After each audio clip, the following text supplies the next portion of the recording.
sorry, folks. I'm having wardrobe malfunctions over here on the bleeding edge, but that's okay. All right, folks. There you go. I apologize.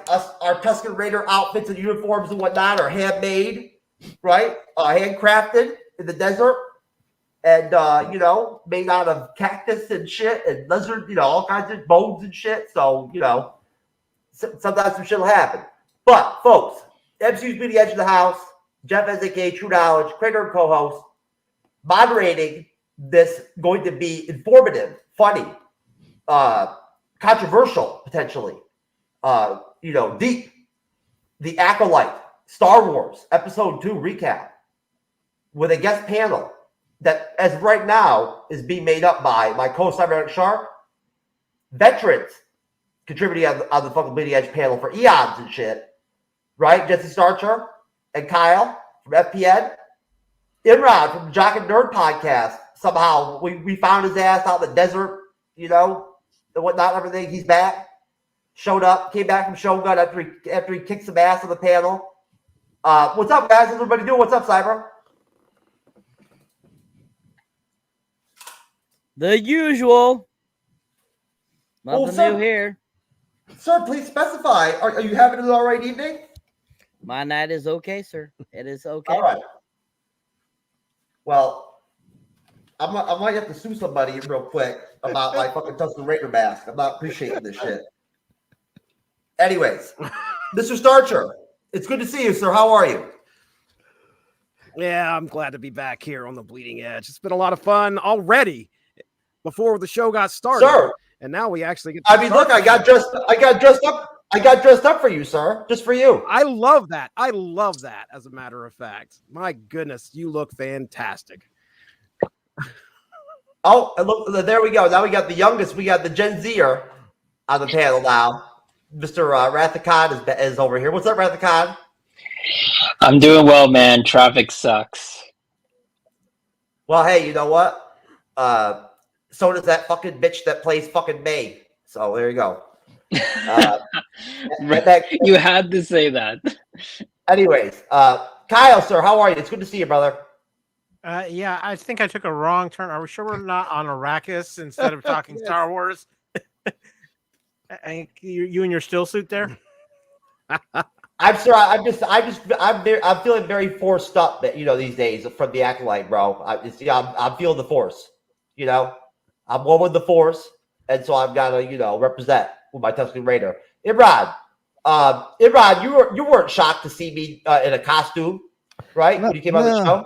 No, but you kind of look like a space harkening DJ playing EDM on Arrakis. I don't know. There should be turntables in front of you. I'm not sure what's going on there. But I missed you guys. I'm glad to be back. Shogun, talking about Shogun was great. I got into Fallout, Wrath. It's great to see you. Well, hey, the Bleeding Edge is a little bit more rare when Imran is on the panel. Medium rare, but rare is also good. Sir, let's be honest. You and I both like it. However we can fucking get it, bro. We'll take whatever at the end of the day. You know what I'm saying? Shit can be well done. You just put a paper bag on her head. Rathacon, sir. You're too young to be knowing about that shit yet, so you haven't had to come across that yet. How you doing, sir? How's Gen Z treating you? Oh my god, dude. I will say that I had a sabbatical from Gen Z, so that's why I feel a lot better now. But traffic is a whole different ballgame. Well, if you want to toss me any of those Gen Z hoes, you know what I'm saying? True knowledge. You know what I'm saying? Well, I mean, they're transgender, by the way, so hopefully you're okay with that, like how you said in previous live streams. Well, sir, of the entire U.S. population, only less than, I think, 0.07% of the entire population is transgender. So there can't be that many of them over there in Gen Z. I mean, I'm at the hot spot. There's got to be some healthy green skin, bald, fucking, green skin. You want green skin? He's into aliens. Yeah. Lesbo, Master Jedi broads, whatever I can hang out with. What's up? Dude, let's do it, baby. You get your space ticket. Go get your space ticket. Go to Mars, I think they call it, or the moon. I don't know where you find green skin people. We don't have that here. You got Venestra. on the show, you got Jedi Venestra. She's right up your alley there, Jeff. Go find her. Oh, you know what? I've had others of pop culture guy hiding down at the bottom of the screen, Cyber. You know how that happens sometimes? You get lost down there. Andres, how long were you hanging out down there in prison, bro? I was talking to Raph. I was a ghost in the cyberspace. So,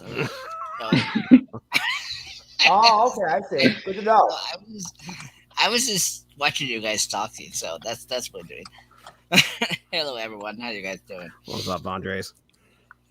Oh well, I'm sorry. I didn't see you down there, but my vision's a little bit inhibited by my Tusken Raider shield. You know, I don't know. I think I kind of agree with Kyle. You look more like Dune. Yeah, it's very dude. Can you see? Can you see? Well, I gotta watch out just in case, like, you know, some chick throws some little kunai 2-inch knife at me or whatever, whatnot, everything that kills me from scratch. Wait, is that a hazmat suit? Just curious. No, bro. This is the Amazon, like, fucking AA plus, you know, price, like, you know, Tusken Raider fucking, like, fab right here. What's up? It's not Tusken Raider. Yo, I'm Tusken Raider right here, motherfucker. Don't even play. Wait, tell me, your face isn't even Tusken Raider. Do not question my Sand people fucking integrity. Until I saw the helmet, I thought it was a Snuggie, and I was like, well. It's the team version of a Tusken Raider. That's why. Us Sand people are very proud. All right, we're very proud people. You know, seriously, come on. I feel like there's Florida man comment somewhere in here, but I just don't know where. life's tough in those damn people villages, man. It's tough. It's just not easy, bro. You know. That's why you moved to Abu Dhabi. Those streets are cold, baby. They're cold. At Tatooine. Anyways, so first question for the panel to start things off. Since we've got some newcomers that weren't on our first episode review of the Acolyte, why don't we start off with the question one that is just basically going to be everyone's thoughts in general about episode one heading into episode 2. I apologize. What are your general thoughts? Take your time, but try to keep it under, 3-4 minutes. I'll start with you, Jesse Starcher, then I'll go to you, Kyle. Honor system, and all that shit. What do you think, Jesse? What were your thoughts on episode 1 since we're about to break down episode 2? Yeah. So, I mean, I was on board on episode 1. I don't have a huge attachment to the lore of Star Wars, as a lot of people do, but I certainly wasn't deaf to the Twitter outrage that this series had brought. So I was like, okay, let's get ready and see what we're going to run into here in this first episode. Aside from, I'm sure you guys probably talked about how fire has a tough time existing in space. Aside from that big reveal, I did not have much of a problem with the first episode. I didn't hate it. I thought, okay, well, I guess I'm a little bit on board for this story. Find out what exactly is going on in this period of Star Wars, because I know this takes place well before some of the stories that I'm very familiar with.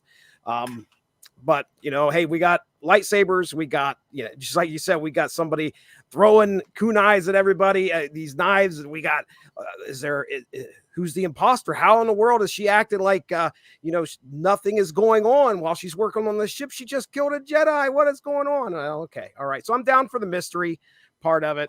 And who cut her hair? Stevie Wonder? did not occur to me to think about that. But yeah, I mean, I was okay with the first episode. Didn't have any problems, and I was on board for the rest of the story until we got to episode 2. Oh, so like if you would have been on the panel last week, you would have been like high rating episode 1. Well, I wouldn't have called it like extremely. It would have probably been maybe a 6 or 7. It wasn't anything to knock my socks off. I'll just tell you that much. But I mean, as far as was I invested? Okay, yeah, I'll stick with this character and the story here and see where it goes. That's about what the last chick I hung out with would not guess what the length of my penis was. My stupid tiny penis was 6 or 7 centimeters. Metric system. Not inches, centimeters. Anyway, sorry about that. I didn't mean that to drop 2 bombs on you in one shot there, Jesse, but you know how it goes. Yeah. Kyle, my friend, it's good to have you back on the Witty Edge, brother.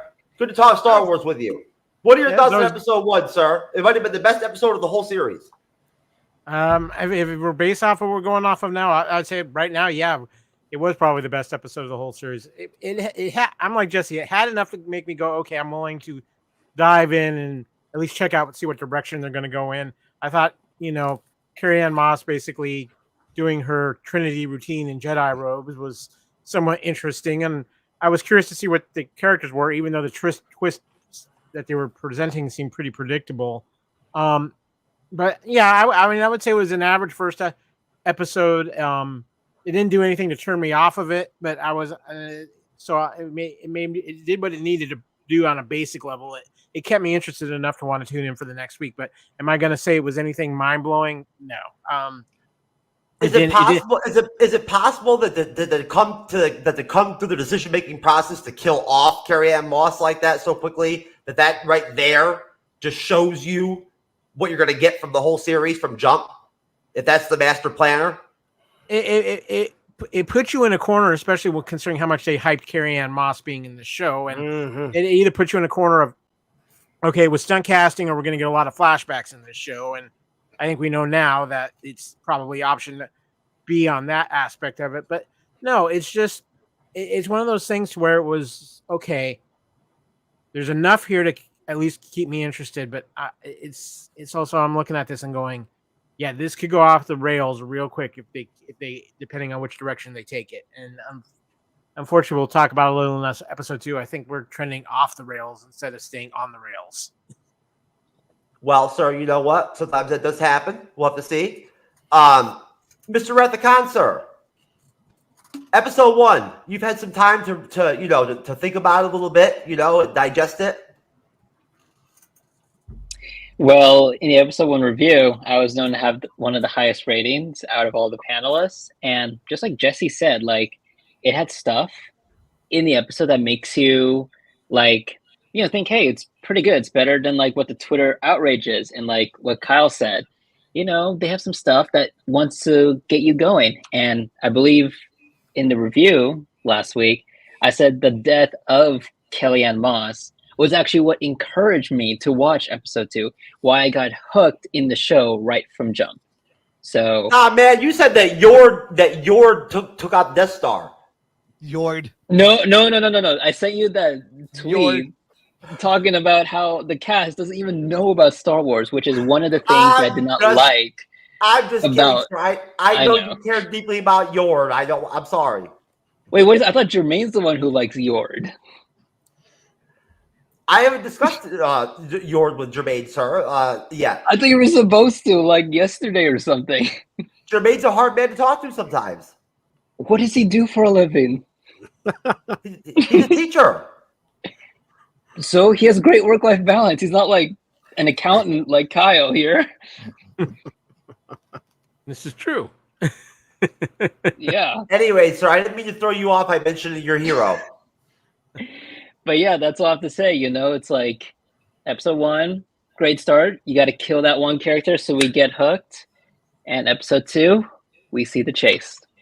How did killing off the fucking the most biggest named actor or actress in the entire Dude, what do you series, mean by biggest name? I've never heard of her until we came on this show last week. Like you think the show cooked off that? Oh man. Yeah, dude, I got hooked onto that. Like literally. Okay, I don't know about her. I've never seen The Matrix. Bro, you never saw The Matrix, bro. Exactly. Yeah, so? You have no appreciation for Trinity, bro. Who's Trinity? Watch The Matrix. Can we boot him off the panel now? Yeah. Whoa. Trinity is the reason. Trinity is the reason that Carrie Ann Moss cashed a $50 million check. Wait, for why that do you care fucking so segment much of the episode about her when she's epic in The Matrix? But it's like, this is a different field, okay? Like, Not Leslie Headland's mind, sir. Anyways, Cyberneticshark, sir. Have you had any new inspiring thoughts on episode 1 of The Acolyte? No. What I said last week about it is exactly the same this week. Utter trash. Utter trash. Oh, yeah. It was formerly actually titled The Occulty, but somebody changed it. So, I don't know what happened with that. Just to be called Star Wars Lesbos in Space. That's what it should have called. Oh, wowzers. Anyways, All right. I'll save you for last, Imran. I'll go to you, Andre, the pop culture guy. This is the first question, so you never know where this one might go, folks. Andre, the pop culture guy, sir. Any interesting new, entertaining thoughts on episode 1 of The Acolyte? No. It's just okay. Want the show to be over with, but we can't. So we have 8 more weeks. Sir, are you tired from working with Shaq on his free throws?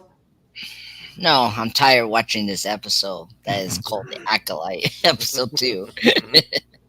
But no, nothing much. I with the other majority that thought episode 1 was just very okay. It was okay Star Wars pilot for the show.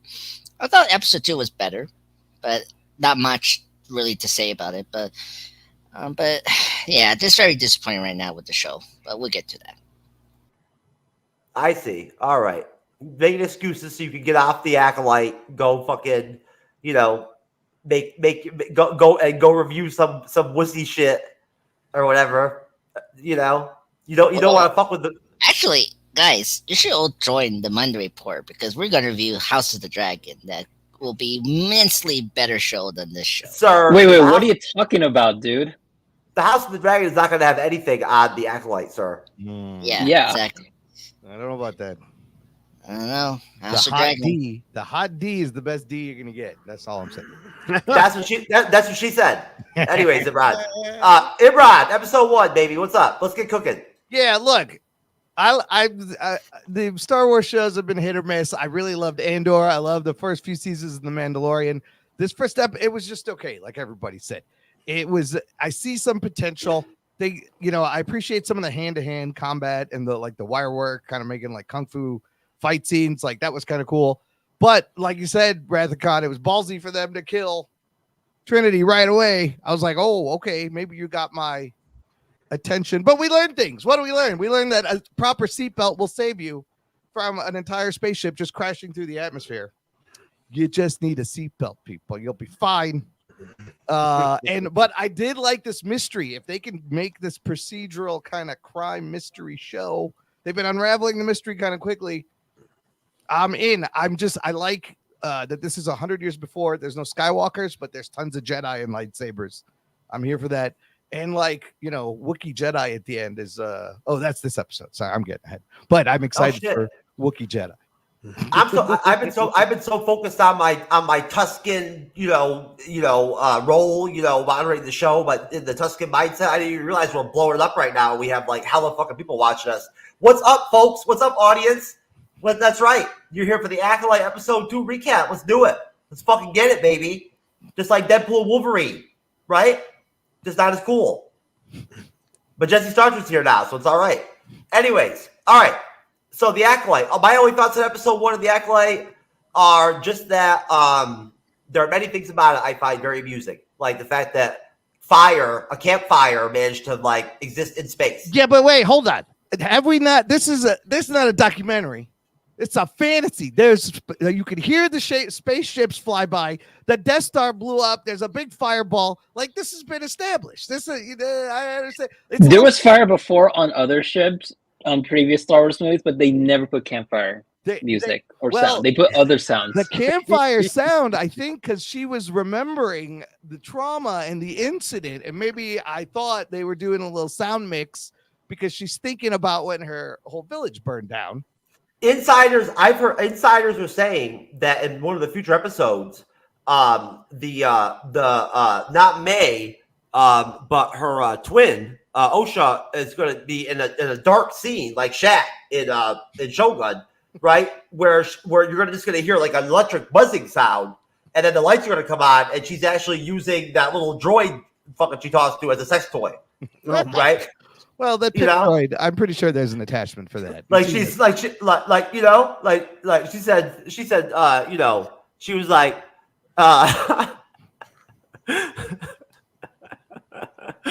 anyways, so hey, that thing's very universal. It has a lot of capabilities. So the insiders are just saying. So the way that the episode the second episode of The Acolyte starts. And just to be really quick on this, I believe the intro or the title is Revenge Justice. Because they have, you know, that really like a cool, you know, rebel like slash on all their titles with different words. So they're all gonna be like that, probably 2 words with a slash in between. Yeah, it's supposed to represent the non-binary actress, Amandla. Or the light and the dark. Yeah, and the 2 women scissoring into reproduction. Yes, it's all a part of the Force, sir, mythos, sir. Hey Jeff, you're gonna bring up someone with a degree in lesbian penis studies when talking about how they made the twins? Sir, lesbian penis studies is not a class. It's something that happens that Cyber and I have talked about privately with certain lesbian women. You know, after a couple of years, whoever, whatnot, where they haven't had any penis for a long time and whatnot, and everything. It's actually like a craving. You know. All right. Just to be clear. Okay. I don't know where you came up with that class. I don't think there actually is a class called lesbian penis, whatever. You didn't get your LPS certificate? You got to get the certificate. The LP. Oh my goodness. Oh man. Us Tuscans are still trying to figure out whether we're male or female, bro. We're working on our shit.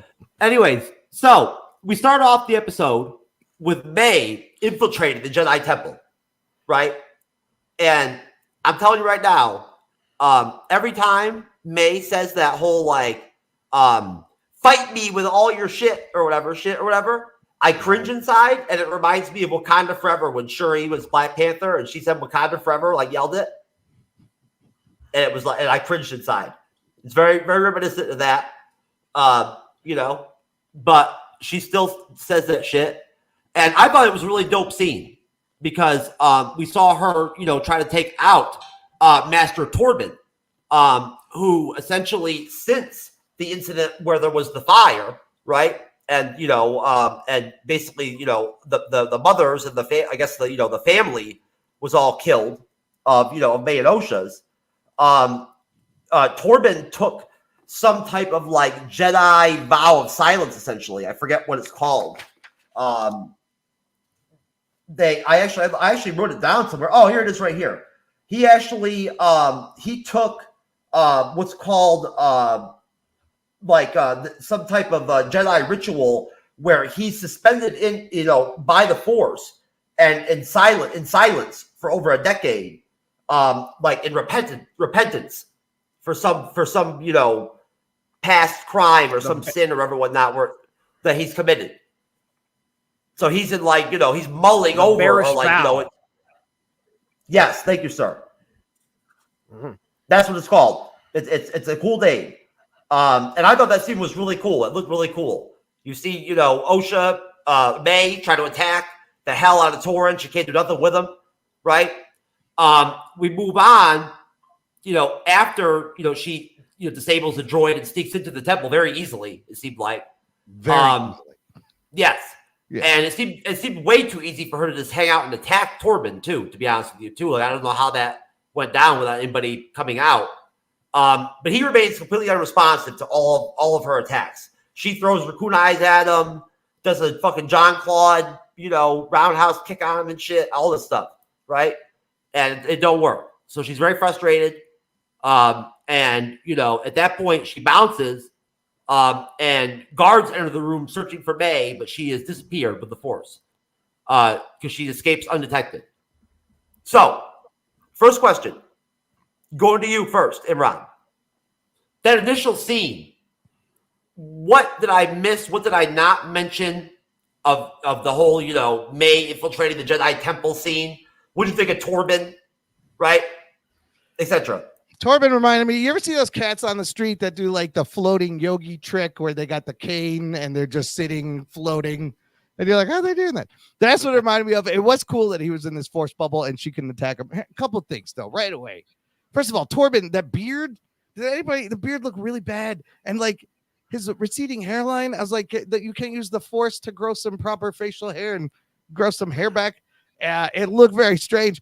And this episode, the sets to me look kind of off. Like, I get it's 100 years ago, but everything looked just too clean. It looked like they were filming at the Galaxy's Edge theme park or something. Like, it was too perfect. I don't know what it is about the sets that were, I was like, it looks a little, but it looks television, but it's a television show.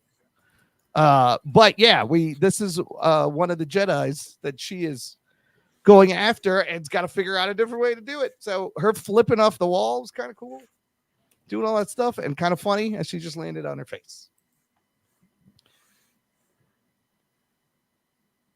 Which is always positive. Yes. Always good. Torben needs a better beard guy, though, I think. I don't. Well, he's got one of those Keanu Reeves type beards like me, unfortunately. Anyway, Cyberneticshark, sir, what did you think of the Jedi Temple? Fucking intense scene. Intense scene, huh? Okay. Sir, when you're wearing Tuscan robes, everything is fucking intense. No, I don't agree there. Sorry. It gets hot and smug in there. Maybe a little tight, maybe a little sweaty. You might have some ball sack drill going on. Yeah. But you're good, sir. Yeah. Anyways, this scene's okay. I feel that in this show, a lot of the fight sequences are very bland. They are very uninterestedly photographed. Like, I just feel a lot of the other films, TV series have had a lot better fight choreography in the films. And I just feel like this looks way too fake. Like, at least with the other films, I know it's fantasy, but at least they look somewhat realistic to the fighting abilities of the actors. And like, if you ever watch any of the extras, like with episode 3, especially between the Anakin Obi-Wan Kenobi fight, they show you on the background a lot of what they worked on to produce that fight sequence, and it was work and work and work. This looks like they just said, the director's like, okay, go fight, is what it looked like to me. So I didn't think it was anything that great or spectacular. Once again, all I can say is the actress that's playing Mayan Osha, she sucks. I'm sorry. I just think she's a horrible actress. I know. And how did the parents come up with their name? Did they use the Scrabble bag again and just throw the Scrabble bag against the fucking wall, and whatever fell out, they named her? I literally feel like she's working with fake people too. Like, there's nobody actually there. She's just kind of staring off into space, like she's trying to be dramatic when she's not. Like, she looks dead-end. Like, folks, this chick actually is the definition of non-binary people. They're so delusional that they come up with names like Amandla that has never existed until the history of fucking today. So yeah, I don't think that she's anything great. I didn't think that the sequence starts off the episode anything. Overall, anything that spectacular. Now, yes, I do have to agree that that Jedi guy being suspended in air like that was really cool. Like, that was cool. And like, he had the force field going around him. That was cool. But that's about as Star Wars I felt as it got there, with him having that force field. Her just looked like she was a retard trying to go, trying to do something. And that's just how bad it was, I thought. But that's how I feel about the beginning. Okay, sir. Very, very valuable. Very valuable. Kyle, sir. How you doing over there, brother? You ready to talk some Star Wars? So, the opening scene. I think it's going to be the trend of the show. There's ideas there, and they're poorly executed. And I look at this opening scene. First, you've got Jedi Master Tobin basically getting his last airbender on, just floating there, like nothing. Very last airbender. The actor who plays Master Tobin is going, can I get back to Game of Thrones and start making out with Marjorie Tyrell again? That's what he's thinking during this whole sequence. The fight, the attempts to attack him, okay, whatever. They played it out, tried to play it up for comedy. It came across a little bit stupid slapstick more than anything to me.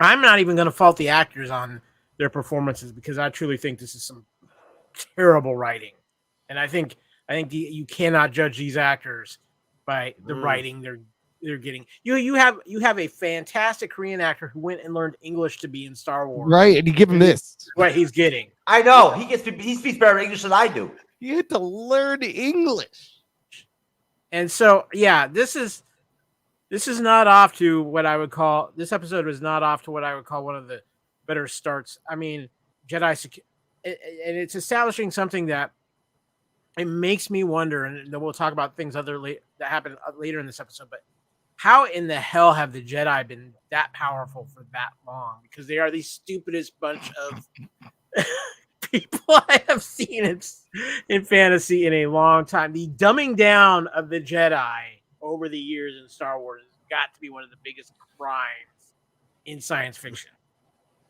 Could you imagine if, like, the assassin that gets him or whatever gets him on an online dating site with one of those links that says, like, if you click on this link, I'll give you a blowjob? They'd fall for or whatever. And he falls for it. And that's how he dies. Yord would definitely click on that link. Come on. Yeah. No, Yord is way too proud and pure for all that. He would be too busy looking at himself in the mirror to even look at the link. Anyways, Mr. Andre's the pop culture guy, sir. Any thoughts on the outstanding, epic, Oscar contending intro? All right. So just tell me the endpoint so I can make this quick and painless for this episode. I just gave it to you, the intro. Just the intro? That's it? The Jedi Palace or the Jedi Temple or whatnot scene where Torin almost gets assassinated. Well, I gotta say, I thought that was a hotel. You think about it, like it looked like a hotel instead of a Jedi temple or something like that. But yeah, so I mean, first off, security droids are useless. Like, what's going on here? Like, so how is that stupid machine? Did he realize that he was getting punked by a little kid, and of course he gets tricked. That's it, And poor security guards. Like, the guards were talking, and you think that the Force, that like I get that when something is not right, they should sense that she's in the building. Like, come on, how could those two guards didn't even sense that she's in there, right? And tried to maybe kill one of their own. They were watching the MCU'S bleeding edge. Oh no, I agree with Raph. He said the guards were watching. No, I said they're watching MCU's Bleeding Edge. No, really, Raph? You say the guards were watching PORN porno. And I mean, a lot of fucking people are watching us right now, so we must be doing something right. It certainly isn't my looks. Yeah, no. I think it's a Tuscan suit, man. Put it back on. Yes, please, Jeff. You were very beautiful in that costume. Wrath, you would be the first person that's told me to put the mask and the paper bag back on, baby. It's okay. Didn't the viewership drop when you took off the mask, Jeff? So put it back on. It's the reveal. It's like the face off, face on aspect. Oh my god, the reveal. Yeah. So anyway, May, goes to this Jedi person, really cool, one-eye creature, I guess. What do you want to call him? Yeah, nothing much. I mean, why couldn't he just bring like? Of course, we're gonna get to the poison, but why couldn't she just, I don't know, bring the poison in there? Sir, why are you bringing up the fucking poison when that doesn't fucking happen until like 60% farther on my outline than where we're at right now? Because I don't care. Where did that come from? First off, I'm talking. You're not. Shush. You're not the moderator. Anyway, you can't time travel during a recap of a fucking episode of a TV show. Well, let me explain this. So, first off, think about this. Like, Shogun did a really good job. Oh God. Yeah, no, that's right. I'm going to that path right there. When Shogun wants, like when we saw characters try to set up something, or like tried to take out the opponent, right? Like, it was right there, and like it was intrigue.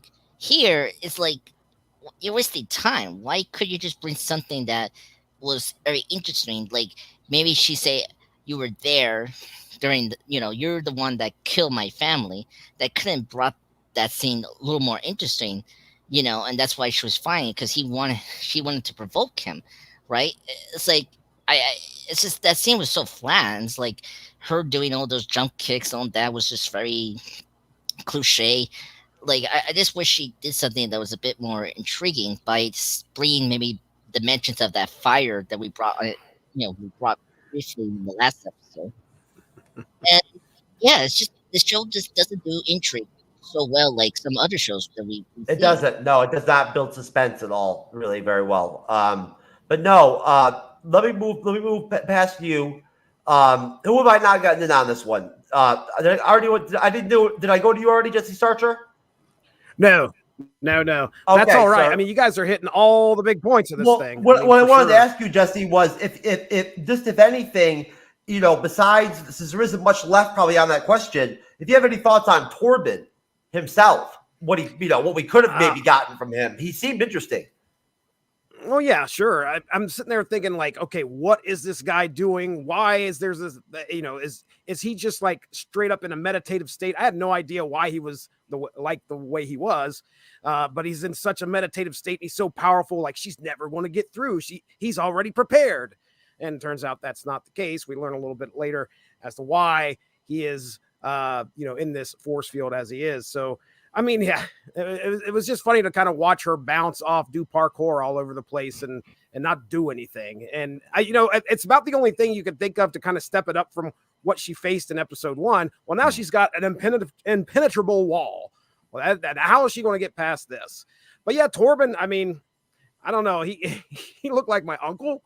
And that's about the only thing I can say about the guy. And I was like, okay, well, he looks like about the most ordinary Jedi, except for the scar across his face.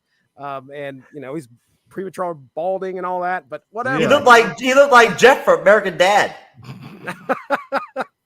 Right. But yeah, that's really all I have. You guys did a great job. Well, they always do, sir. Everybody always does. That's how we do it on the Bleeding Edge. We get after it. So, I got to point out that it's very unfortunate, but the actor who actually played Torben died during the filming. Unfortunately, no. because Wait, for real? he met Leslie Helden and Amandla in person before he had to shoot the scenes for episode 2. And so he actually took the real poison in real life after his meeting with them, right? And died. Like, he was he was so deep into character, right? That he drank real poison. And that was actually his death. So rest in peace. he's like your name's Amandla? Fuck, give me that poison.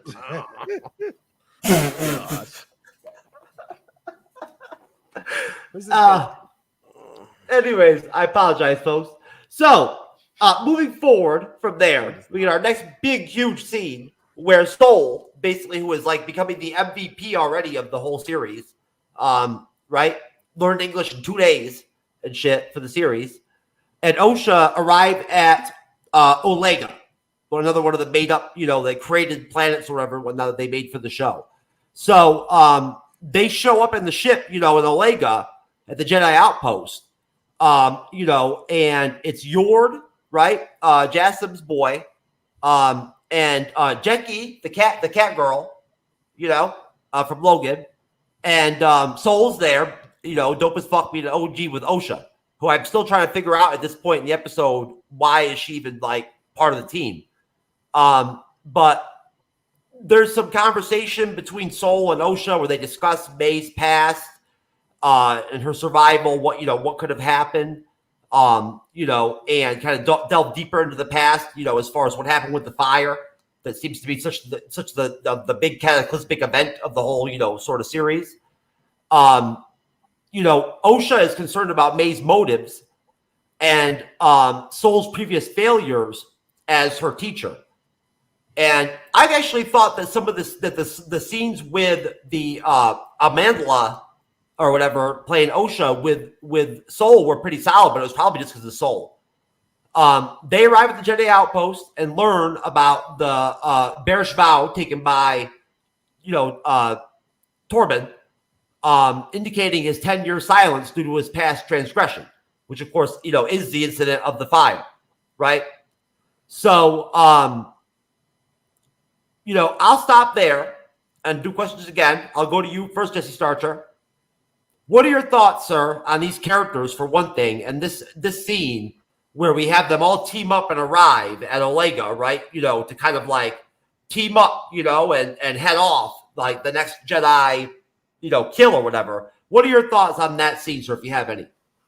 Yeah, so I'm excited here. I'm wanting to see they at least run into May, and I want to see them meet, you know, that, and getting the group together to head out. You mentioned how you were kind of surprised, like, as to why OSHA was part of the team, and yeah, there's definitely some I don't know, there hesitancy, especially on the part of Yord, even though you could tell there's a history between those two, but he still has a problem trusting her, which I guess I could understand.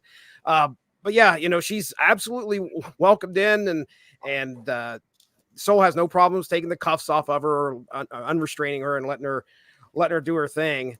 But yeah, you know, it's kind of helping the story along a little bit and letting us understand, okay, these guys, are they going to get down? Are they going to be able to find out? Are they going to be able to get down to the bottom of this and find May and actually stop a possible assassination?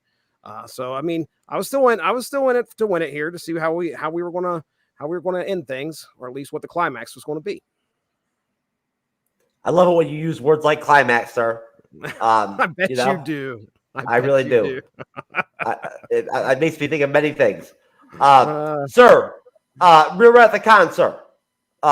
You know, sir, I'm sure you must have some profound, you know, well-developed, you probably spent hours on your notes for this episode recap, right? So what are your thoughts on this heavy-hitting scene? So let's go back to the ship scene, because I noticed that when OSHA had a sleeveless shirts, I noticed a tattoo in, I think it was her right arm. Is it Shaquille O'Neal? Was it Shaq?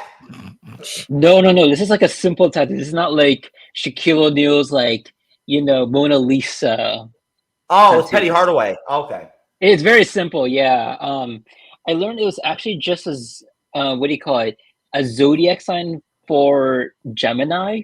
That's what I found out, which was very interesting. And twins. I did not twins. Yeah. That's just a bunch of fucking alphabet people fucking jibber jabber, brother. Don't worry about that. Dude, the typical girl, not typical, a lot of girls, even the normal ones, they all love to talk about zodiac signs. They love to base their life decisions off of it. So wait, even normal girls like it? Yeah, like yeah. Normal ones? Mm-hmm.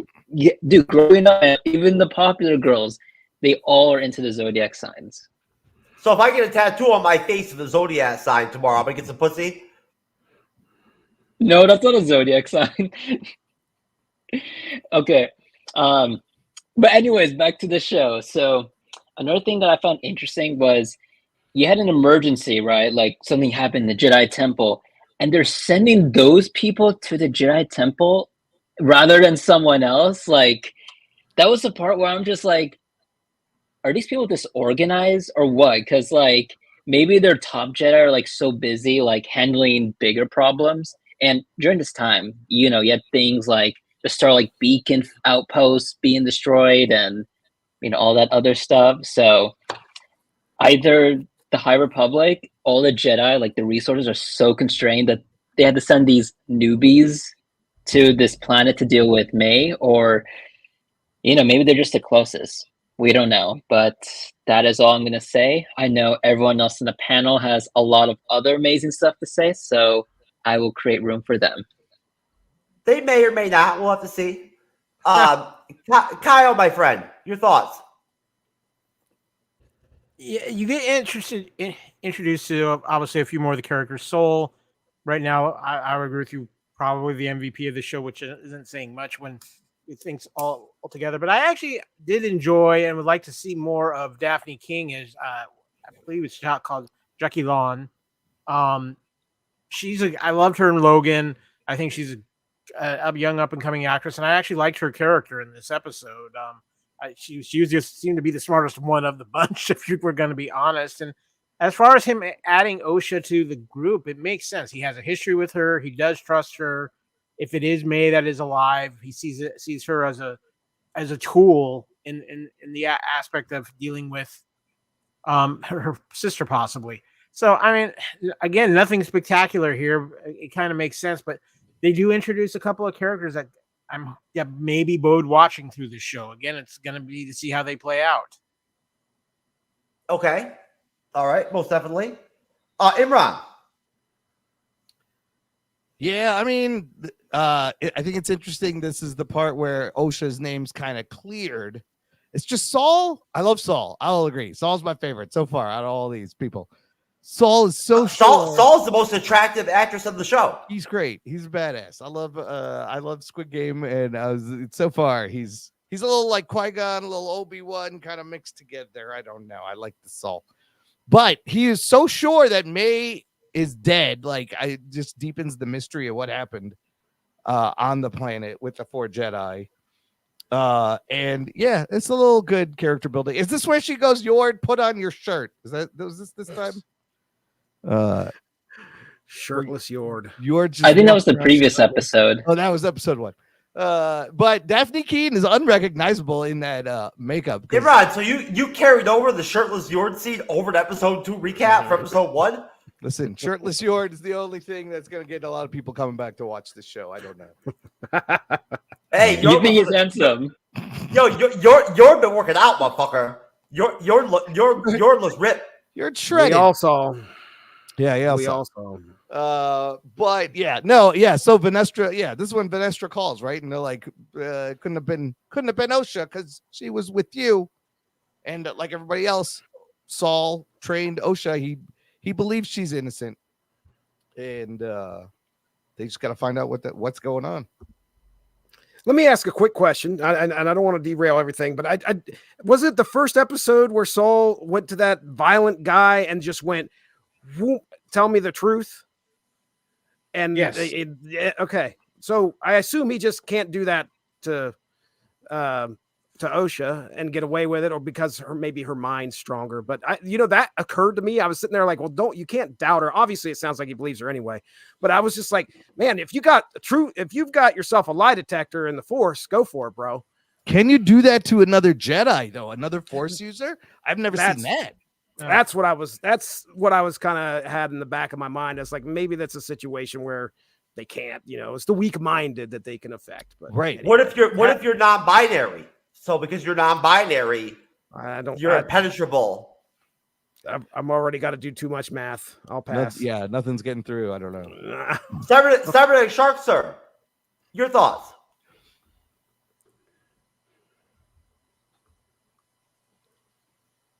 All right, remind me beginning point and stopping point again, because several people talking, you kind of lose thought. It happens, sir. To the best of us, even us Tusken Raiders, I promise. So the scene where All-Star Avenger, Star Wars Avengers Team 7, Sol, OSHA, Yord, and Jekki show up to check out the Jedi Temple and shit and whatnot, right? And meet Torin and all that. Okay, so I mean, this part, just like pretty much everyone said, it's pretty much just filler.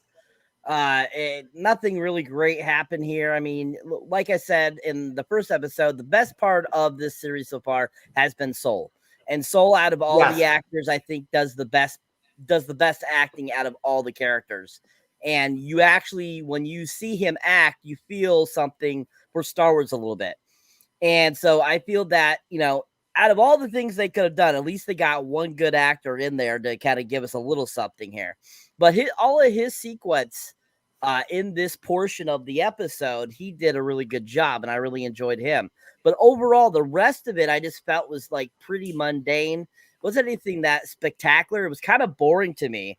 I kind of find myself kind of a couple times having to revision myself to keep watching because it got a little boring for me. And I feel once again, anytime the actress there that plays May and OSHA come on, I kind of just, my brain turns off because she's so bad. And she's terrible. She's very bad. She's very, very bad at acting.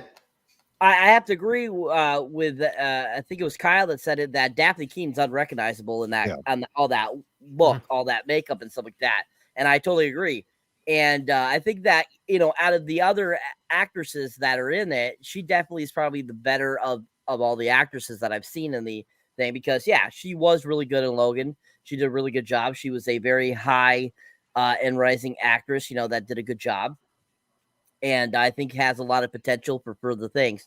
But her, basically her scenes are kind of very minimal. She doesn't give a lot to do, so she really can't show off that. But for what she does have to give, at least that's not too bad and makes it, more enjoyable to watch. But other than that, pretty basic sequence there, kind of giving you more information on what's going on, them researching, getting into, why is May going after these Jedi, and, pretty much, that's it. I thought it was okay. Well, actually, the actress from Logan had it put in her contract that she had to be a cat person after she met Amanda on set, right? She had to put in her contract that she could not be a real person. She would have to be a cat person in the show. So that's where that concept went. Perfect. Oh, perfect. And just to be clear, my secondary question on that round was thoughts on Soul. So y'all hit on Soul. So there you go, baby. Yeah, he's great. There's that force love. You know what I'm saying? Y'all feel it. All right, Acolyte episode 2, baby. I know y'all are excited. We got the adrenaline pumping here and shit and whatnot. Shit's hot.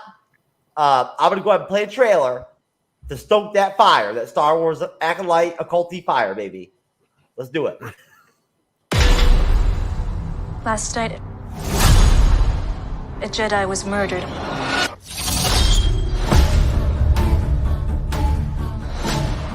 The Jedi justify their galactic dominance in the name of peace. But that peace is a lie.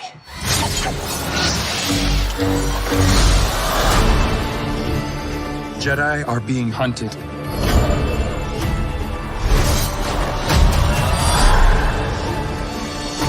She was my student. I trained her. Let me be the one to bring her in.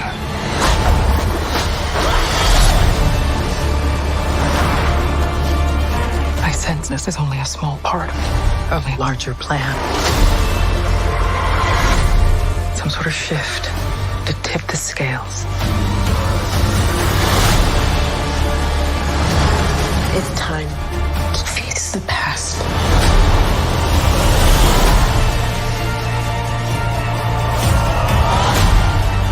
Destiny is not decided for you by an anonymous force. If you want to pull the thread and change everything, then pull it.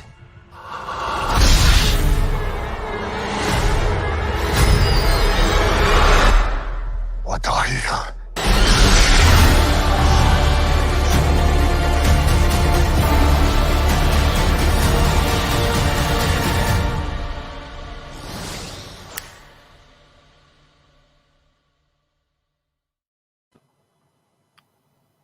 What are you?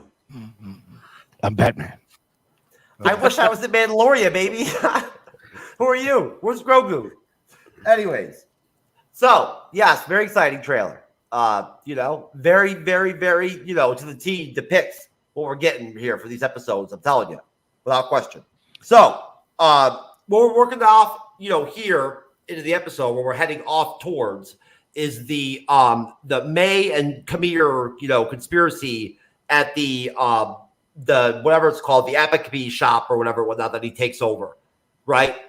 Where they have a conversation, and we are introduced to their relationship or their dynamic, where it's made clear that they both serve whatever master or whatever lord that May serves. He does as well. Now Kabir is an ex-smuggler who basically teams up with May and helps her out with her missions, I guess. If he's like a right-hand man, right? And they have a conversation about her failure to take out Turban, and together they develop a poison, you know, at the shop for her to use, you know, essentially to, you know, to poison Torben somehow. And May instructs Kamir to keep the poison a secret from the master. The master. So right after that, we get the confrontation with Master Torben, right? Where the real actor died on set. You know, with the poison. They kept it in the show. So a snuff film? What are we watching? He was so deep in character, man. You know, so deep in character. It's method. Then he had that he had that 20-minute chat session with Amanda and Leslie, and that was it, baby. Anyways, so you know, back in the Jedi Temple at Otega, right? You know, we basically have May, Master Torben, Soul, Osha, Yord, Jackie, right? Our favorite from Logan. And basically May returns to the temple and presents the poison to Torin, who is like, I've been waiting for you ever since I met Amanda, you know, or whatever, whatnot, drink some poison. Right? And so he drinks the poison because whatever he did, but he says, we thought we were doing the right thing at the fire, you know, deal, whatever, whatnot that happened, you know, that killed the moms and all that. So basically, Torben, seeking redemption, drinks the poison, dies, acknowledging his past mistakes, right? And Osha arrives at the scene first, though, somehow, like, magically, before the actual Jedi guards and everything and whatnot that are leading the team and know the layout of the temple, she gets there first and is like accused of, like, initially of like being the killer again for a minute, which was not suspenseful at all. It did not work. It did not fly, right? You know, so at least that was my take on it. So I'll stop there. Obviously, you figure out that it wasn't her that actually did the deed, right? We lost Wrath of Khan there. For, you know, I don't know what happened to him, but his boy, Yord pointed out, right, that she didn't kill Torben. So I'll go over to you, Kyle. Those are actually two sections of the actual episode for you to cover right there. What are your thoughts there? What are your thoughts on the characters that are involved, you know, that we're working with at that point in the episode?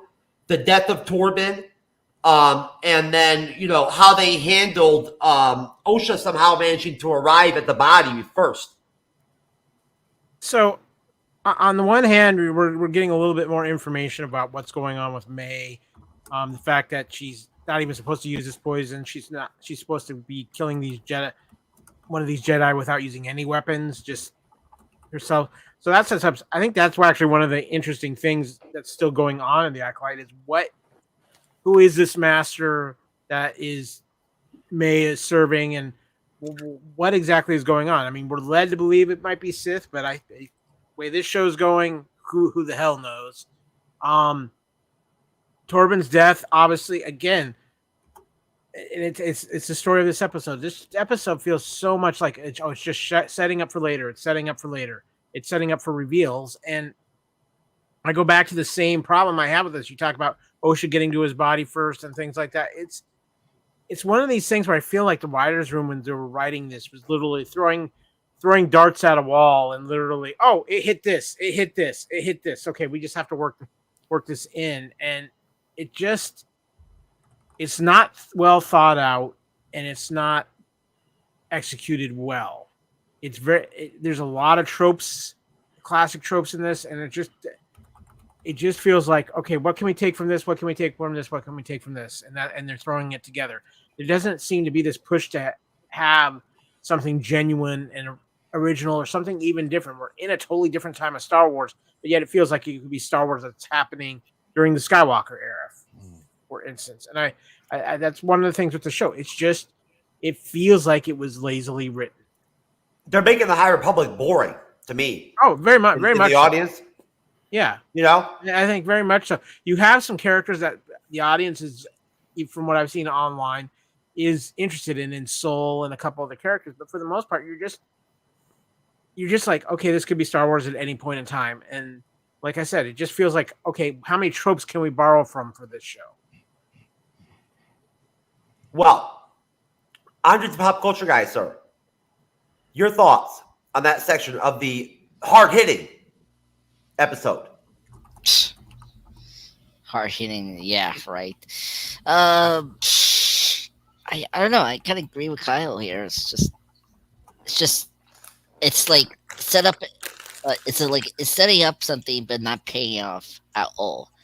It's like they're waiting their time for the next couple of episodes to answer those questions, and it's like I want those questions now, And it's like I'm very intrigued about May's, like, going after the 4 Jedis. Like, I wish that's more the focus that we should be focused on in the show, right? Because this is a crime procedure kind of show, like Law and Order or NCIS type of show, but it's in Star Wars, right? And it's the most boring show ever, and it's just we brought up suspense. They're doing that so badly. Character interactions is kind of failing. Like, I don't know, like we need to mix up the characters a bit more in this show and have some very cool, fun thematic with these characters. Like, it'd be kind of cool to see, I would say, with Def and King, in one scene, because I thought their brief moment in the ship was kind of cool, because she, showed her how to do the repulse technology, whatever you call it in the ship. So we need more of that scenes, and it's just we don't have that. And then come on, and it's like I don't know, like this show is relying on this twins thing, and it's like you could make a good premise on around twins, Duck and Jones film The Moon. The Moon was fantastic. It dealt with clones. That's intriguing. And here you got these 2 twins, and yeah, I cannot tell the difference between these two. They sound like the same, like they behave like.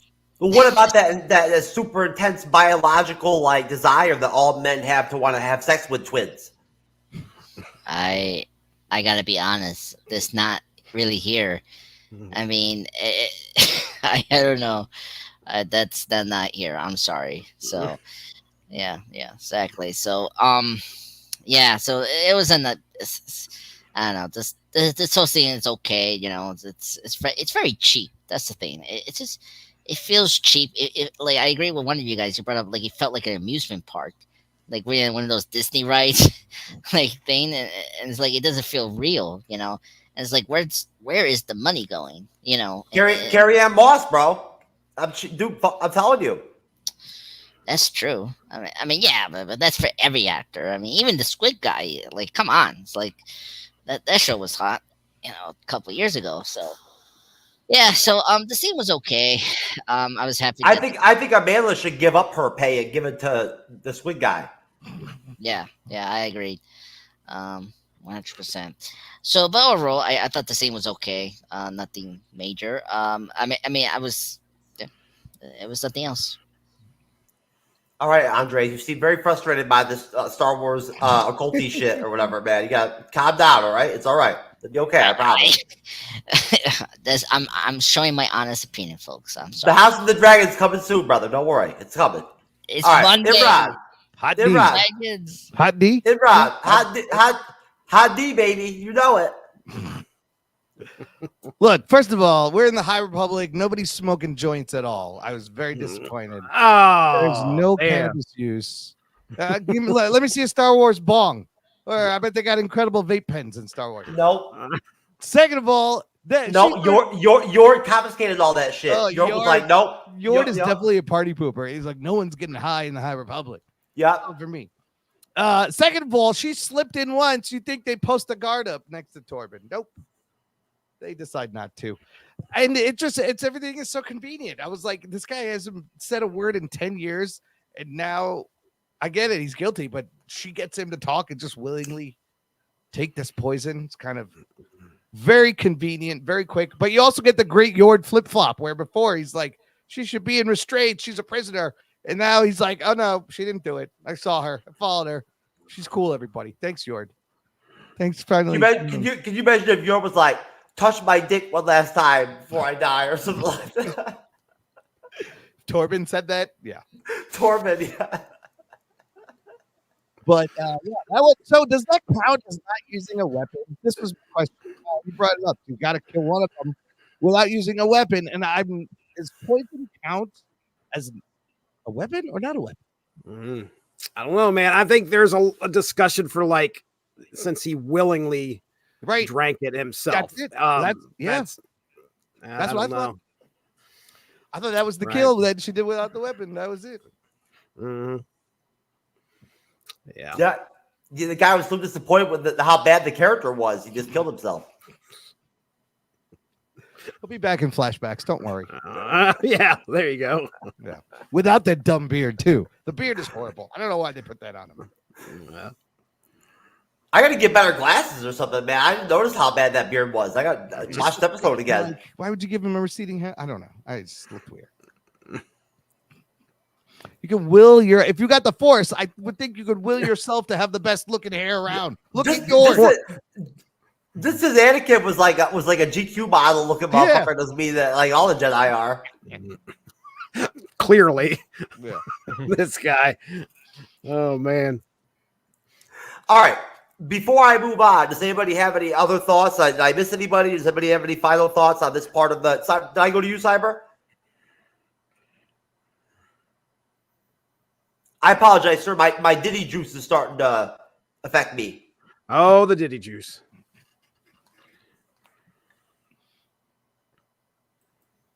Yeah, no, you're fine. I mean, I don't have much to say anyways. It's all good. I mean, just like everyone else, this is pretty much filler again, kind of giving you a little bit more information about kind of the ins and out of kind of OSHA MA a little bit. You know, you have kind of that rift, and you can tell that there's definitely a connection to them, like twins usually have. And, you know, you definitely just kind of get filler here. Nothing exciting, nothing you know, interesting really. It's just more of kind of like, oh, here's some more material for this 45-minute episode, basically, and just kind of didn't really progress the story very well at all. And I think it just kind of was like, they're like, okay, let's just put this here, well, you know, to kind of try to make the story go further, but really not give a shit of what you're trying to tell here.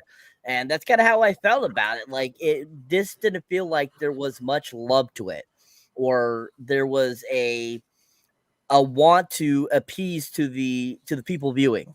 And that's kind of how I felt about this little section, you know, or the whole episode really, but this section especially, because it just felt like it really wasn't it. They could have done without it. They could have moved on past this and went right to more, you know, with more of soul and so forth and stuff like that. So I think that for the most part, this little section was pretty mediocre. Well, this guy right here is bringing the soul and the heart and the love and everything right here. All right. He's filling voids and everything and whatnot. Okay. You know, look. You know, he's doing interesting shit over here. Okay, let's be honest here. It's very interesting shit here. All right.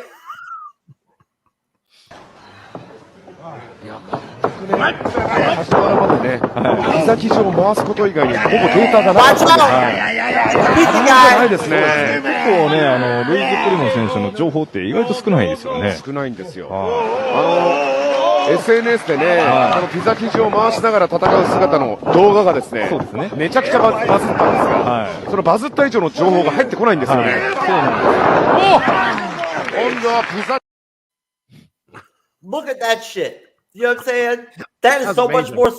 Didn't that is so much more intense than Acolyte episode 2? I hope is. I hope that's one of the actual fights we're going to get in like episode 7 or something. Absolutely. That would be sick.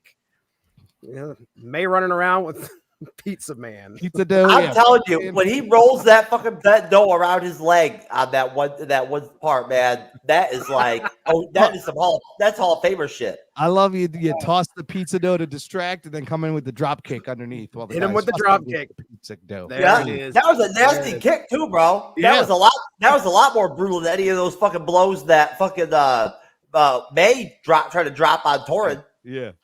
If he could have launched that pizza dough in the air during the drop kick and then caught it Catch it at the end. he Shit, should do dude. that. He needs to work that in. That's fantastic. Hell yeah. Get your shit in, brother. Kyle, what was going on with that guy with that poster, man? On that, I don't know. It looked like some. I don't want to know. I just feel sorry for who has to repaint the wall later. Oh, Somebody's got to change that banner. It's getting sticky. You know what? I have no words on that one. You know, I just want to know: did you go in for the sloppy seconds? I mean, he was. how do you get that lucky that you videotape that? I mean, there's probably like 5 videos out there because everybody had to have stopped. You know, every angle, guy on the other side of the wall. Did you see him? Did you see him head bob and a guy going down the street? He like head bobs and acknowledges the guy. He gives him a nod. He's like, "What's up?" He's like, "What?" He's like Shaq and Shogun. What's up? What's up? Shaq Fu. Yeah. What's up? What's up, fellas? Anyways, so folks, there's no samurais in the occulty.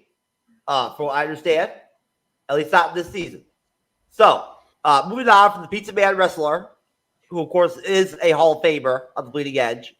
I mean, he is the man. Now, moving on to in this again, Oscar, Emmy award winning potentially episode leading up to episode 3, the heavy hitter. We get the ambush, right? That they set up. The team, the squad. They go, to Kamir's shop, right? And like basically grab Kamir, and he becomes like he turns into a little bitch real quick, which I didn't really understand. But Osha pretends to be May to extract a confession from Kamir. And the Jedi team captures Kamir, who reveals May's plan to kill more Jedi. And then they set a trap for May, anticipating her return to the shop. Right? So we get like one of the dullest action scenes. It's also so dark and shadowy that you can't even see it anyway, ever in Star Wars history. When Soul and May fight, right? I couldn't see it, so I can't tell you guys what happened. I couldn't see it. It was too dark. But hopefully you guys can tell me about it, your contributions. In the streets outside Kamir's shop, they throw down, right? And, and basically they engage in a duel during which, Soul questions May about her master and motives and everything. And you see May still doing that shit where she's trying to snatch the Jedi's lightsabers, which I still don't grasp. You understand why she's doing that? But she pulled it. It looks really stupid when they do it. They slow-mo every time that she does it. It looks clumsy and shit and whatnot. It looks like the choreography guy was drunk or whatever, or drank too much Diddy juice or some shit that day, right? So they engage in this duel, and it looks like they've got May trapped, but she creates this fucking Super Saiyan dust cloud to escape and shit, right? And then Osha has her like locked in to like stop her, but hesitates and like purposely shoots like away from her. I thought they were gonna bang at first when they first like met eyes or whatever whatnot. I thought there was gonna be some kind of romantic scene, but it wasn't romantic. I don't know what you guys think, but basically from there, the confrontation and escape in the village on Olega, the Jedi outpost. The team discusses May's actions and plans their next steps. basically, Soul calls in to whatever the hell her name is, the green skin, Jedi Master chick or whatever, who, basically tells him he's got to come back home, even though he knows where May's going, which is, of course, to target the Wookiee Jedi named Kalnika on the planet Kofar. So the episode ends with a glimpse of, I hope I'm spelling or pronouncing it correctly, Kabaka in the forest fighting some dudes and shit and whatnot, and taking their gun and breaking it in half and shit. Right? So basically that's the sort of end of the episode. That's what I'm giving y'all to work with here. Acolyte, Occulty episode 2. Imran, my friend, if you want to start off, what are your thoughts on that kind of last third of the episode? There's a lot of action going on here during the action. I mean, I thought that fight was decent. Like some of the force pushing and some of the choreography was okay. It is confusing the 2 times she reaches for the lightsaber. And in fact, when she kills Trinity, she doesn't even take the lightsaber. It's sitting right there. I thought she was going to grab it off the ground and she just walks away. So I'm with you, Jeff. I don't understand why. Maybe she just likes shiny objects. Maybe she's trying to grab it, but some of the flipping and the force stuff, and it is very convenient how it's weird because she gets away and then she just shows up back at the thing the next day and nobody sees her back to Kamir. His name is great because you can be like, come here a minute. Hey, come here a minute. He doesn't know who you're talking about. Maybe she used to be like a crackhead, like thief, yeah. Addicted to theft or whatnot, everything, right? And like it's part of. But Saul does realize she doesn't know who her master is either. And that's still my big question. It's like, who is this guy? I don't know. I don't even have a guess. Do we even care? But yeah. Well, when you bang the kind of dudes Amanda does, you're never going to know who your master is, Imran. Let's be honest, sir. I was really drunk. But Wookiee Jedi, yay. That dude is the same guy who plays Chewbacca in the Solo movie. He's really good. Tall dude. Live action Chewbacca, basically, right? Well, yeah, it's another. Yeah, it's just seeing. Is that it, Imran? You have no other thoughts? Yeah, I don't know. She May misses her with a warning shot. It just kind of ends. Both these episodes, like the pacing is so off. They just end. They seem too short and yet padded out with too much stuff, but also like they should be shorter and longer simultaneously. I don't know how you do that. Episode 2 is flat and it's no energy at all. Yeah. It never picks up. Yeah, it's just stuff happening. Yeah, that's it. Good way. I'm glad you said it that way. That's all that happens, right, Andres? It's just stuff happening. There's no actual electricity. There's no suspense. There's no, Kyle. What is the word? There's nothing. The biggest crime this show has is this show has just decided just to exist. It doesn't do anything creative. It doesn't push the envelope. It doesn't have you. It gives you, and the sad part is there's pieces in here that could be very intriguing. Yeah. But there's no energy to this show. It just chooses to exist and be there, and that's lazy on the writers.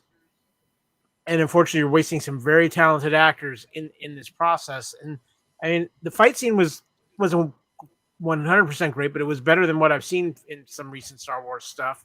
But again, the problem here is the way I look at it is I don't care about any of these characters. I mean,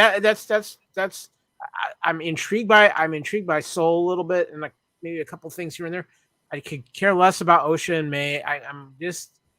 They're not selling me on these characters, and they're not selling me on this story. And that's on the writers. And I think the writing from the dialogue perspective, the writing from the aspect of they're just using way too many tropes. I mean, it's just ridiculous the amount of tropes I'm watching them use in here. They're not even willing to show any creativity. And again, this irked me beyond thing.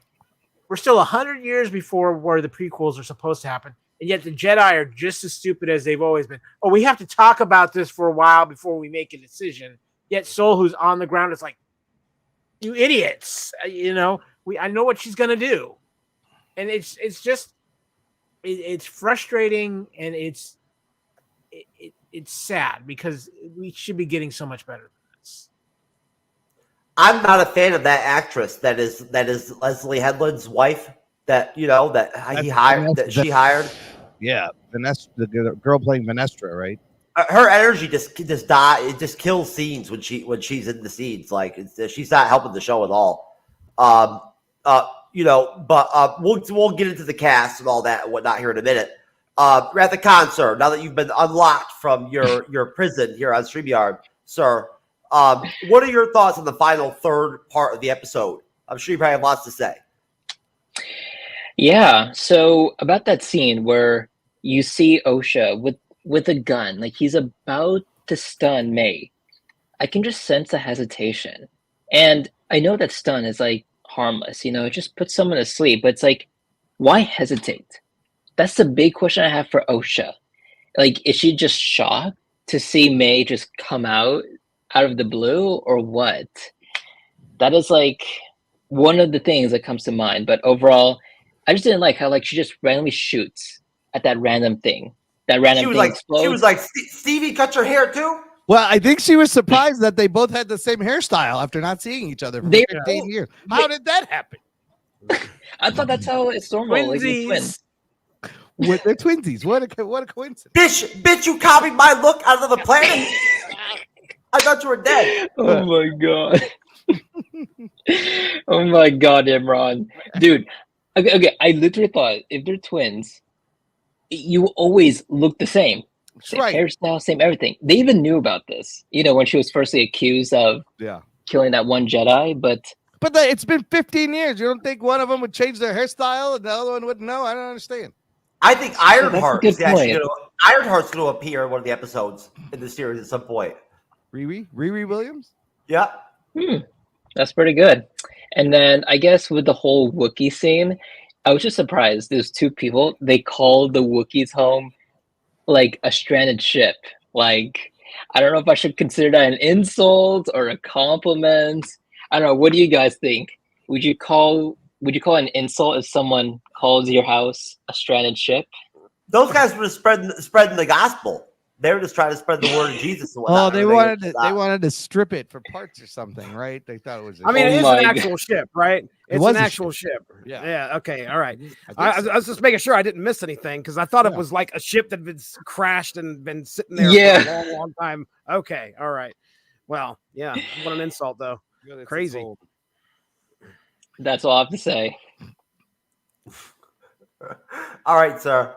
Cyberneticshark, sir.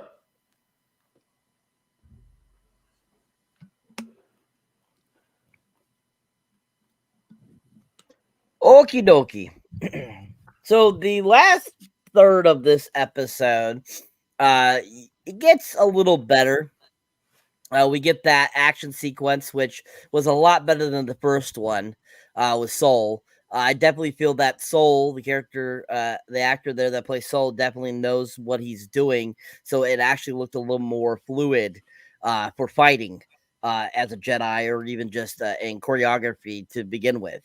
And he definitely looked a little more prepared, and definitely, was, I feel, even more strategic in his battle with May, as, compared to Indra, Carrie-Anne Moss's character in the first episode. And what? Indra? I don't forget what her fucking name was. Okay, Indara or something like that. Indara or something like that. Anyways, it started with an I know that. But definitely Soul, he really is kind of going to be, I feel, the catalyst for the series that's really going to keep people coming back because of how good he's doing of a job.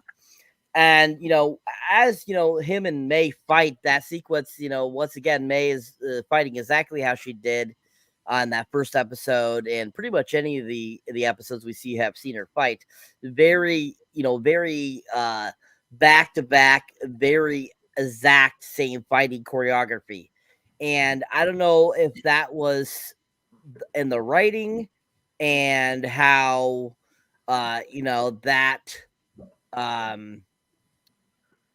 that's like how they planned on her fighting, like always to be like very like mimicky, almost kind of like how in the comics, Taskmaster and Marvel is supposed to be like that.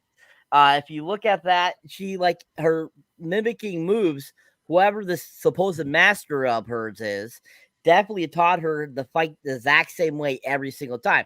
So I don't know if that's something that was planned for the series or if that's something that is supposed to be a part of May or not. Otherwise, just maybe that's the only moves this actress could do. I don't know.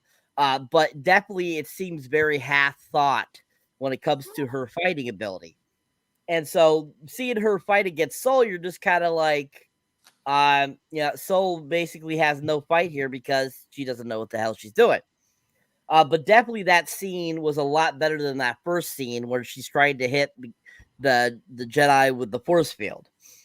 But like pretty much the rest of this, finally, May realizes that Osha's not dead, all this kind of stuff. The reaction that actress has just cracks me up. And I literally was like laughing when every expression she tried to give, like to be serious, it just did not come across well, I felt. And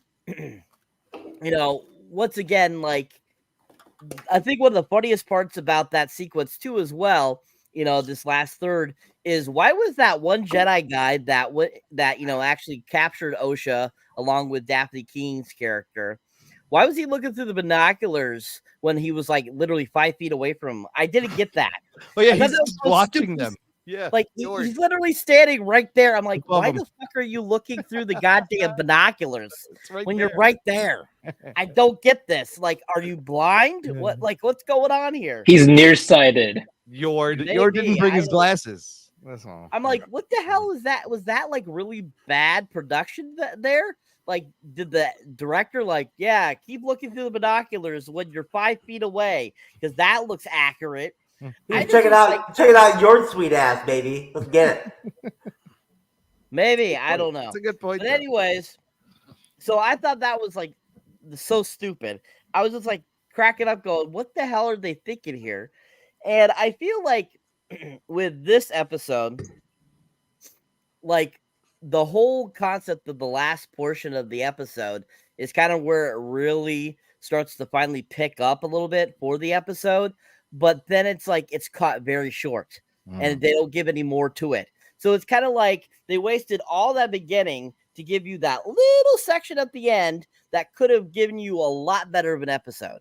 So it's kind of like cracking you up through the whole thing going, like bad writing, as Kyle has mentioned. You can't always blame the actors. I get that.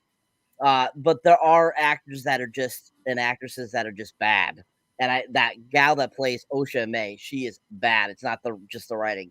I saw her in another film called Bodies, Bodies, Bodies. And she's just as bad in that as she was in this.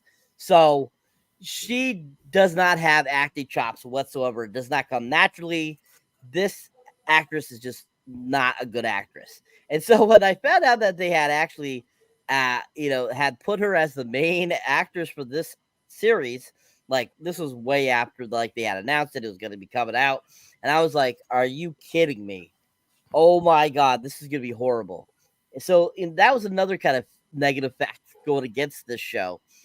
So it's kind of like, you kind of take a movie or a show.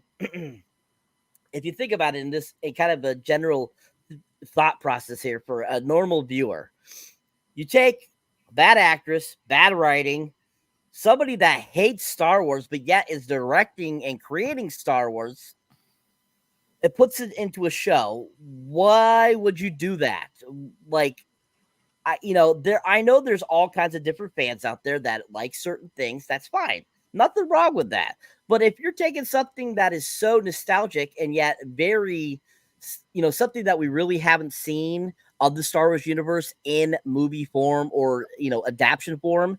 You still want to try to stick as close to the source material as possible, or even make it entertaining. And yet that's not what this episode did.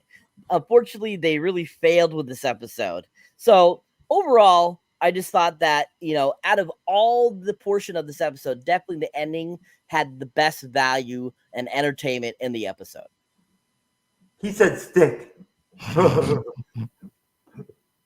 That's funny. Anyways, stick. No, anyways, I'm sorry about that, folks. No, so who have I not gone to on the pit? I think I've gone everybody. Have I not on the ending here? Or did I miss anybody? I'll step in here real quick, and Jesse, jump in. You jump in and take as much time as you want, sir, before Andres goes. No, I only got a couple things to say, really, and that honestly is Kamir. Which, by the way, we get a little bit more time with Kamir here as they start interrogating him at during that, as they raid the drug shop or apothecary. It took me a few seconds, and I realized he was Manny Jacinto, who played Jason Mendoza from The Good Place, and I was just waiting for him to yell like Duval or something like that. But he's great. I liked him. Yeah, same here. The police procedural cliche of oh my goodness, what was it? They looked like they looked at each other and was like, get her out of there. I was just like, this is I mean, it took me out. I'll just put it that way. And then I don't know how excited you guys are about the Wookiee Jedi. I mean, I understand. I mean, that seems kind of obviously unique. But I will tell you that I swear that I was Harry and the Hendersons came right to my mind. I don't know. Yes, no, you're right. He's got that big forehead. It is. I can totally see that. I can totally. It's a great movie. Harry and the Hendersons, Bigfoot, Wookiee. Oh yeah. All right, that's it. That's all I had. Wait, who was vomited on the show? It's the Tusken Raider. Who do you think it is? He's over there. I think he's agreeing with me. I don't know. I can never tell. I thought you had a lot of profound, deep shit to drop, bro. I'm shocked. No, everybody's got some great stuff. I can't just continue to repeat what Cyber hit it on the head. I mean, he did a great job. Yeah, why didn't you scream for Cyber, bro? Sir, I always scream for the bearded lady. Okay, just to be clear. So Jesse's the bearded lady. I can be. Pop culture guy. I'm the pop culture guy, sir. Yes. Yeah. No. Can I put my turn to Kyle. Kyle, I think he should go because he said he had to leave. I need to go. I got an early morning. Go ahead. Tomorrow because I got to drive to Atlanta. So, I appreciate that, Andres. I just want to. I'm sorry, Kyle. I didn't mean to be rude with the mascot. I couldn't see the private chat or anything like that. No worries. But I'm very dedicated. I'm very dedicated to my role, brother. You know, like I know yeah. you are a Tusken Raider through and through. Anyway, sir, please go ahead. No, I just want to say it's always great to be on the Bleeding Edge. I wanted to thank everybody for on. Thank the panel. I had a great time. Hopefully this show improves with episode 3. Just if you want a little forewarning, I'm not confident in that at this point. But it's always a great pleasure to be here on the Bleeding Edge. Jeff, thank you so much. And guys, thank you so much. I just want to just say, if you're interested in what we have to say about the Acolyte, check out the Fandom Podcast Network on YouTube or on any of your major podcast catchers. And we will see you guys all later. Have a great rest of the show. Hope it gets better. Yeah. All right, Kyle. Take care, brother. Take care, dude. Take care, guys. We love you, man. Yep. Bye, Kyle. Say hi to Amanda. Kyle. Who the fuck has the name of Amanda? What the fuck is that? It's like shit? Amanda, and then you just add a consonant. I don't know. Nobody has that fucking name, Imran. Nobody does. No. Only that one asshole, just one asshole chick. Amanda right? Hug and Kiss. Have you seen Amanda Hug and Kiss? Last name Hug and Kiss, first name Amanda. I mean, That's a I'm good one. sorry. That's a but, good one. like, I appreciate it. I appreciate it. Yeah, All all right, right, he so- got it. so That's a first- good- all right, so let's overtime here, guys. All right, go to Rathacon. Is it helping the Acolyte to have Leslie? I hired my fucking lesbo wife to be the green-haired, green-skinned chick or whatever, whatnot, because she eats my cat or whatever, and Amandla out there talking about hating white people and wanting people to cry when they watch the show. No, and but saying that wasn't about shit. That was from 2018. That quote was not about the Rath, is that helping the show? All that? No. Okay, literally, one of the reasons why I thought about not watching the show was simply because of what these actors have done behind the scenes. With what that braided lady said at Trevor Noah, and even that green lady. Like, literally, her demeanor is like, she reminds me of one of those, like, people in corporate America, like, they're just like, like stone, always angry, like I think you guys know what I'm talking middle about. management. She may be a master. She may be a master Jedi, but I can out eat cat any day out her ass. Wait, where do you get this whole cat eating stuff, by the way? Sir, I'm substituting the word cat for vagina, sir. Oh. I happen to be a Kareem Abdul-Jabbar Hall of Fame level OG motherfucker when it comes to eating pussy, Jeff, bro. Gen Z don't know about that shit, Jeff. You should know about it. Okay. Bro, here's the thing. I came here with an innocent mind, and I should have came here with a dirty mind. Of course. But look, that's all I have to say is, man, they should have improved their casting, man. Like, man, the public relations, the public image, so terrible. I don't know how to fix it. They should do less interviews. I will agree with that. It's not helping. Yeah. But didn't she say she purposely wanted to hire people who didn't know anything about Star Wars?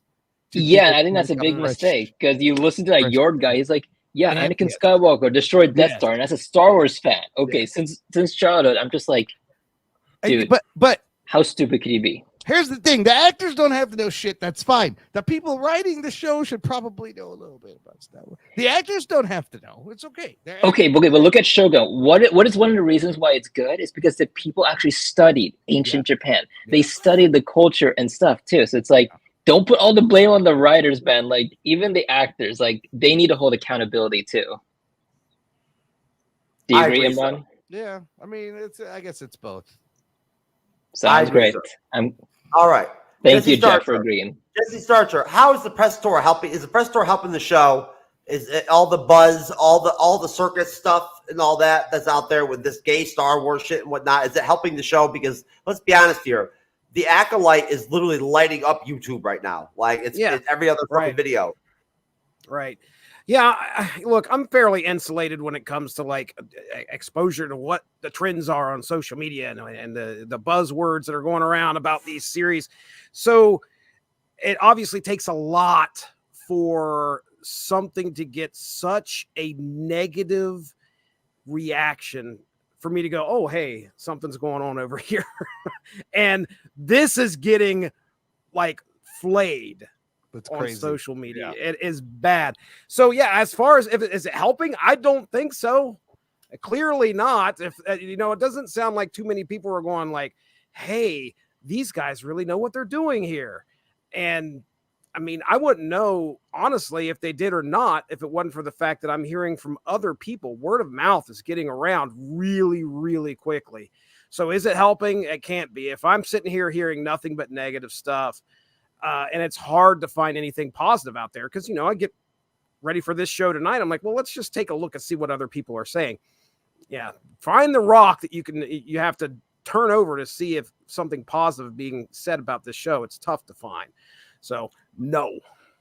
I've got a second half on that question, and this is for everybody. This is our last round before we do ratings and our final thoughts.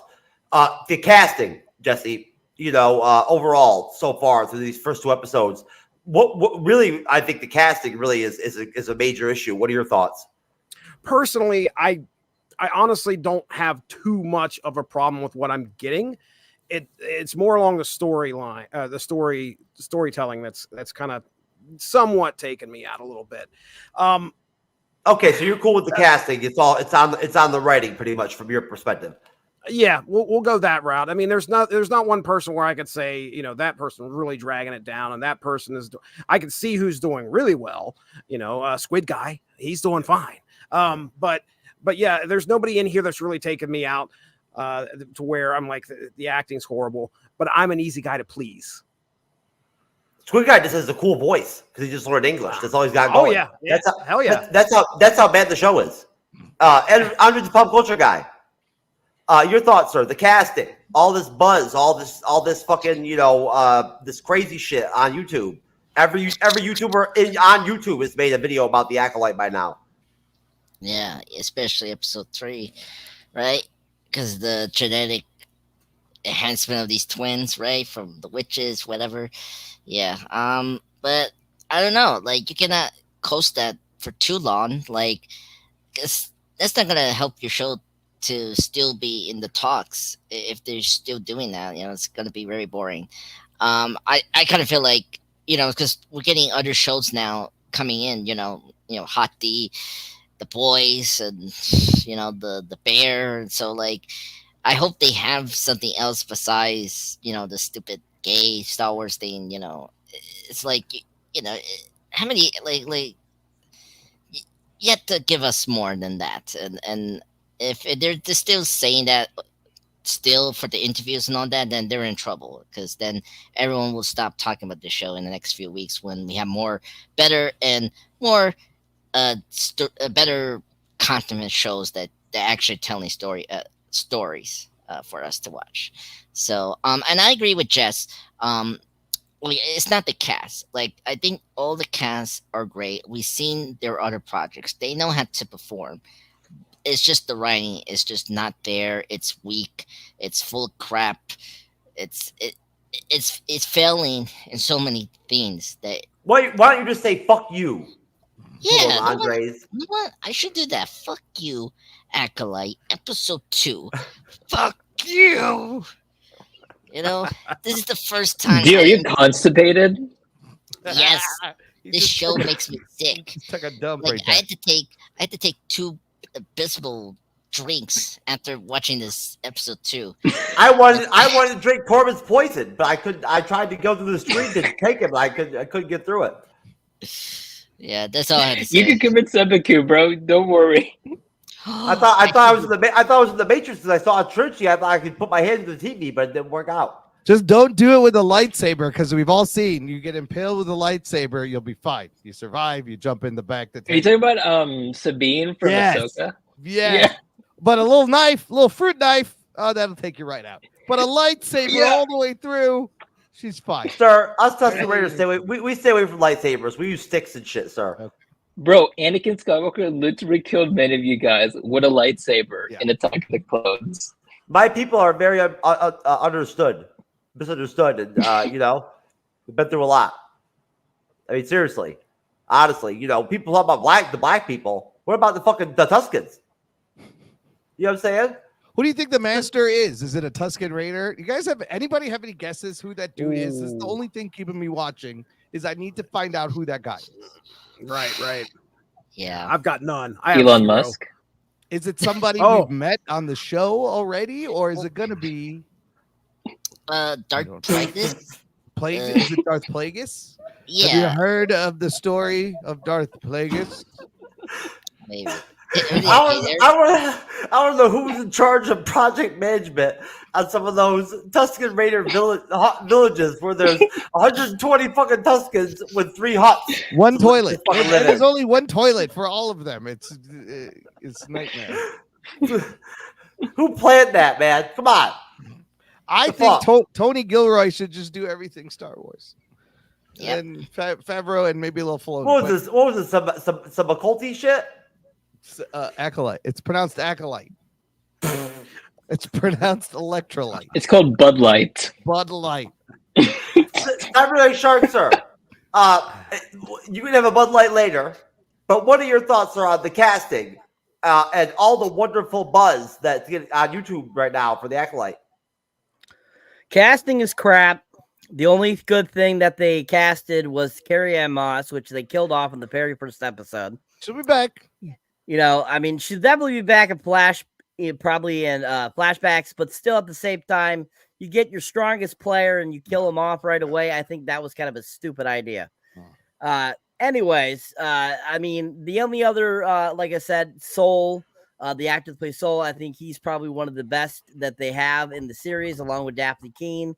But other than that, I think everyone else is just mediocre and really don't know how to act in a Star Wars series. Maybe they're better in other types of things, but definitely not in the Star Wars universe. You know, and in the Star Wars universe, you know, you have a lot of things that are fantastic. And when you have something that's super enjoyable and then you take it and re-alter it, and then it comes out looking like, you know, a donkey kicked a mule in the face, you basically get, you know, trash pile there. Just throw it out there. It's just trash.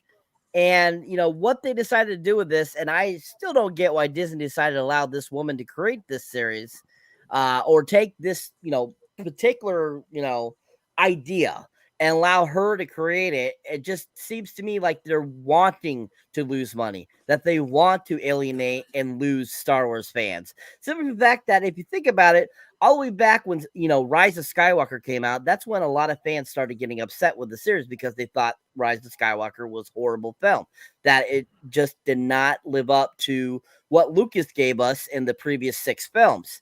And, you know, a lot of people enjoyed Force Awakens. I know a lot of people loved it and thought it was fantastic. But at the same time, I still think that, you know, Force Awakens really was just a ripoff of A New Hope. And that's why it did so well. Yep. And, you know, literally, if you watch it verbatim, if you were to watch New Hope and, you know, Force Awakens next to each other, it literally is verbatim the same freaking film. Yeah. Just we have Rey instead of Luke Skywalker. And, you know, basically, you know, from there, you know, fans have gotten more weary, and now with all the different series that have come out in the last 4 or 5 years now, you know, a lot of people some have liked them, some have hated them, so forth. And I feel like this is just that giant pressure cooker, this show, The Acolyte, that is going to make all of it explode with how crappy it is and all the press release that it's been getting and how horrible it is and stuff. I mean, you look up on YouTube, you can look up, if you type in just Acolyte, you'll see first things popping up. Like, can Disney get any worse at producing Star Wars? Yes, they can. You know, can Disney get any worse at making content? Yes, they can. You know, it's one of those things, unfortunately, that you start that domino effect and it slowly hits and finally gets to that breaking point. And I feel Acolyte is probably going to be that breaking point when they're really going to have to reevaluate what they're doing. And, you know, just like I said, with the casting, with the writing, the creation, it's such a great, rich Star Wars property that you could really get into. But because they allowed this Star Wars hater, she literally has said she hates Star Wars, to create this, you're going to make it, the fans hate it. And that's just how that reality is. It's like if you were to say you're say in football, you're a Patriots fan or you're a 49ers fan. And all of a sudden the 49ers, you're a huge 49ers fan. You've been a big fan of 49ers for years. And all of a sudden they decide, we're going to change our name to some woke shit. Or call us some woke dumb shit or something like that. You know, like the white American miners or something like that. Or some stupid thing. You could mention the Washington Commanders. I thought you were going to go there. Yeah, I was about to say that. The exact same thing. Yeah, definitely what they did with Washington. And it's literally, it's like taking that, something that has been a huge staple in football history for many years that nobody ever complained about until the last 4 years. Since they decided to change the name because it's so offensive to the Indian people. Like, I don't get it. Like, no Indian people have said anything about it even until that time frame. When all of a sudden, you know, they even said they actually want to change the name back to Redskins. Really? Yes. Yeah, they actually sued the Commanders. Like, dude, you represent our historic chief. Bring it back. They actually made a lawsuit. Yeah. So my point being, that's same thing with Star Wars, unfortunately. That's what they're kind of doing here, I feel. And that's kind of my overall thoughts on The Acolyte. Look, the damage is on top of that, right? The way the fandom is and the way these shows are, think of trying to get talent. If you're an actor, producer, director, writer, why would you touch a Star Wars property? It's career suicide. How are you going to get people to direct these movies when you can't please half of the fandom? I know. You're going to get ripped. The Squid Guy. The only reason the Squid Guy is not upset about the Acolyte and whatnot, and how bad it is and all that shit is he can't understand English. Yeah, they don't know he doesn't know. Or he would know it was all garbage. But he's phonetically reading his lines. He doesn't know what he's saying. But like, think about if you're going to do Star Wars movies, who's going to direct these movies? I wouldn't touch it. I would touch it with 10-foot pole. Odds are people going to hate it just because of the way things are. So they're really shooting themselves in the foot here a little bit.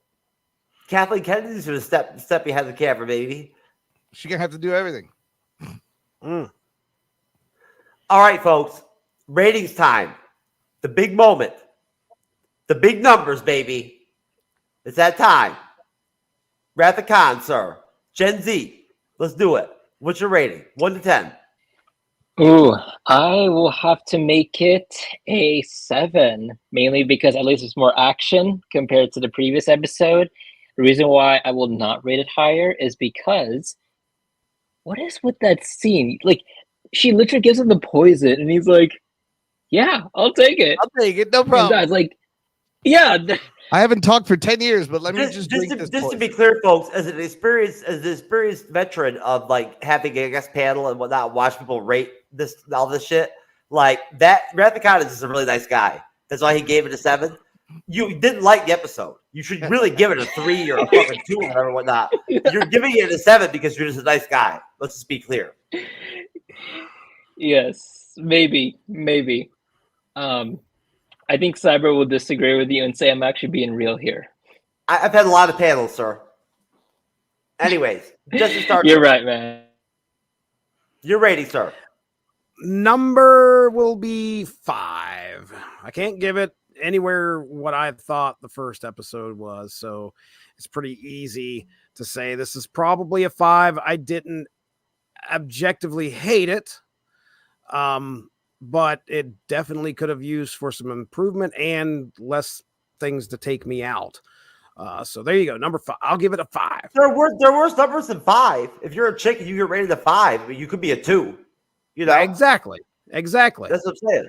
You know, either way, it won't matter because the 2 and the 5 both know I'll bang them, right? Cyber, so it won't matter. You know what I'm saying, right? And the 3 at the same time. I hope. It's a really difference when you're dealing with those. I want to maintain the Sith order of 3. You know, order 66, order 69. You mean?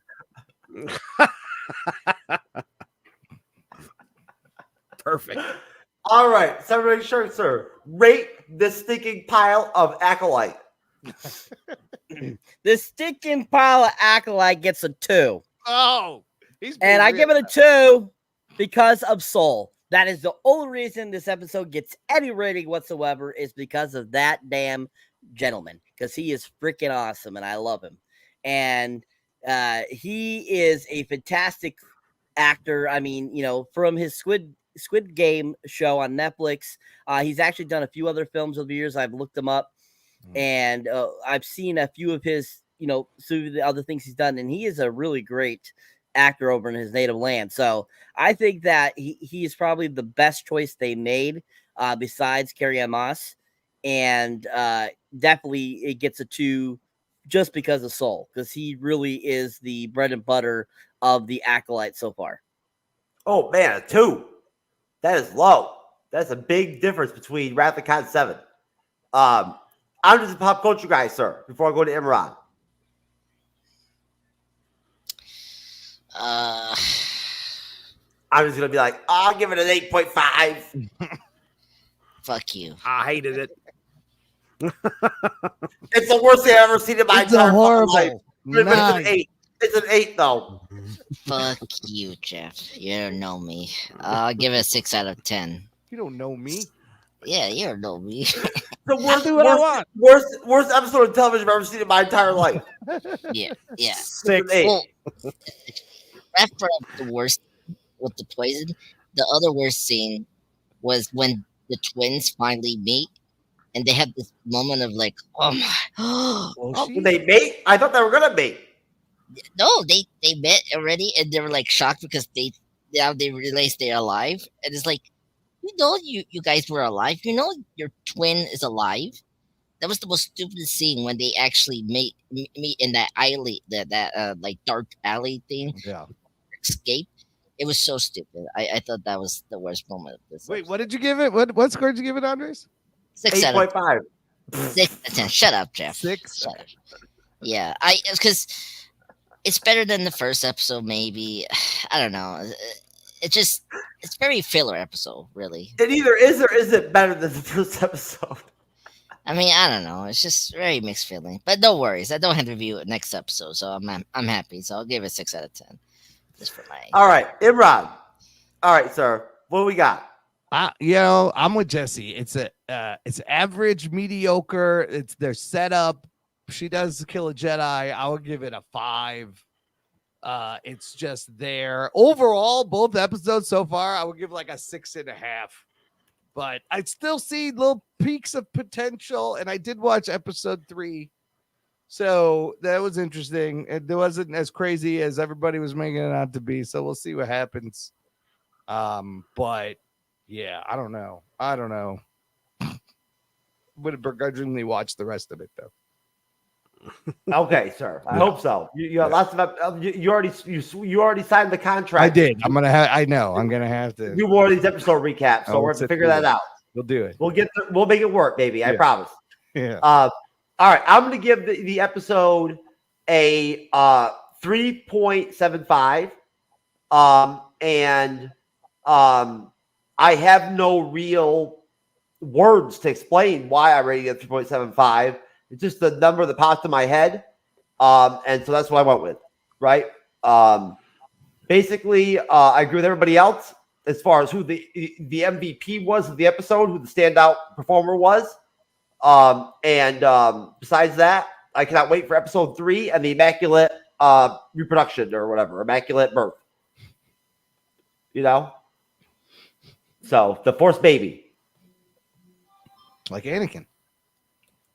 So, folks, that would be the end of our stellar Oscar Award contending, drew a better audience than episode 2 of the Acolyte Occulty live stream, bleeding edge style recap of episode 2 of the Occulty. We're done. We love you. We're about to do plugs, right? Where we shamelessly, talk about all of our content and shit and whatnot, and we want us to subscribe and love our shit and like it and love it and all that. So I'm going to start off. Let's see. Who should I start off with plugs with? I will start off with Andres the Pop Culture Guy. And if you give me a moment, sir, I'll pull up your channel. But Andres the Pop Culture Guy, sir, besides picking a different second or third favorite movie every other week of the month, how are things going on the Andres the Pop Culture Guy channel presents? Very good. I'm up to 958 subscribers, I think. Nice. Last time I checked. So yeah, going well with that. I think this month is gonna be so far views are doing okay. Not as big as last month, but that's the norm with adjusting the hours in YouTube with the algorithms and all that. But anyway, I recently posted my Mad Max ranking of the 5 films. Check that out. Just to honor the recent release of Furiosa. I saw the film last Tuesday. I thought it was really great. Not as good as Fury Road, but it's still great. George Miller knows how to make movies, and it's really great. Speaking live streams, I'm gonna have Pulp Fiction live stream on the 23rd in 2 weeks. Me, Jeff, and hopefully Cyber can join us. Cyber is going to come along first time in my channel, so that's going to be exciting. So check on that. But yeah, that's where I'm at. Just want to thank the panelists here, Jesse and Amran. Thank you for you guys to come here for tonight. It's been a blast.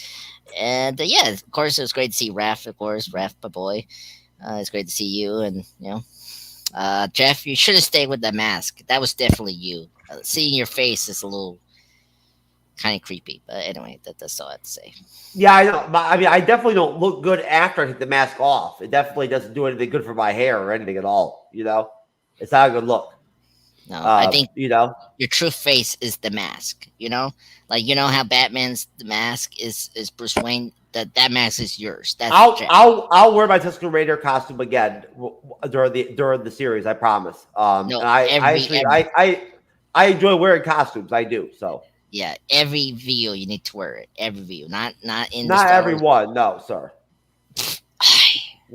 That would be too boring. It would be stagnant. Do you need a Deadpool mask? That'd be amazing. Oh, that's true. Jock and Nerd Podcast, baby. What the fuck's up? What the fuck's up, Imran? Oh, making audio podcasts. We are an audio podcast. You can find it in all the podcatchers. We also just reviewed the first 2 episodes of Electrolyte with a buddy of mine who has an Instagram account at the Galactic Chef. He makes Star Wars hors d'oeuvres and foods like a Darth Vader grilled cheese and lots of fun stuff on his Instagram. But new shows, new episodes every Wednesday. We will be reviewing The Boys, Hot D, and all the movies. We love action movies. Oh, there's a What the Fuck Happened to Blade Trinity. I saw that. What the fuck happened to Blade? That's a series we do where we get another buddy of mine comes and recaps the whole movie sarcastically and tells us. We usually look at a big box office comic book bomb of a movie. We've done like 19 of them. There's tons of them. So that's a fun series. And also I did see Furiosa and I really liked it. It's a good movie. Yeah, everybody. I mean, I don't have a vast network, whatever, but everybody that I've talked to that seen it said it was great. It's good. I would recommend watching it if you like the movies. I've heard no complaints. Yeah. What's going on over at the Source Material Comics Podcast? Just a starter. Oh my goodness, all sorts of fun stuff here recently. You can see top few episodes are Snap Material, where myself and Evan Bevins get together and talk the mobile Marvel card game Marvel Snap. And we usually lay out about 4 20-minute episodes once a month, talking about last season and most recent season, our top 5s. We have a good time doing that. Recently, myself and Mark Radlich finished up our discussion of Lois Lane, Enemy of the People. We had a lot of fun talking about journalism and the truth and all sorts of great topics there. And then the Unspoken Issues podcast, where we focus solely on 90s comics.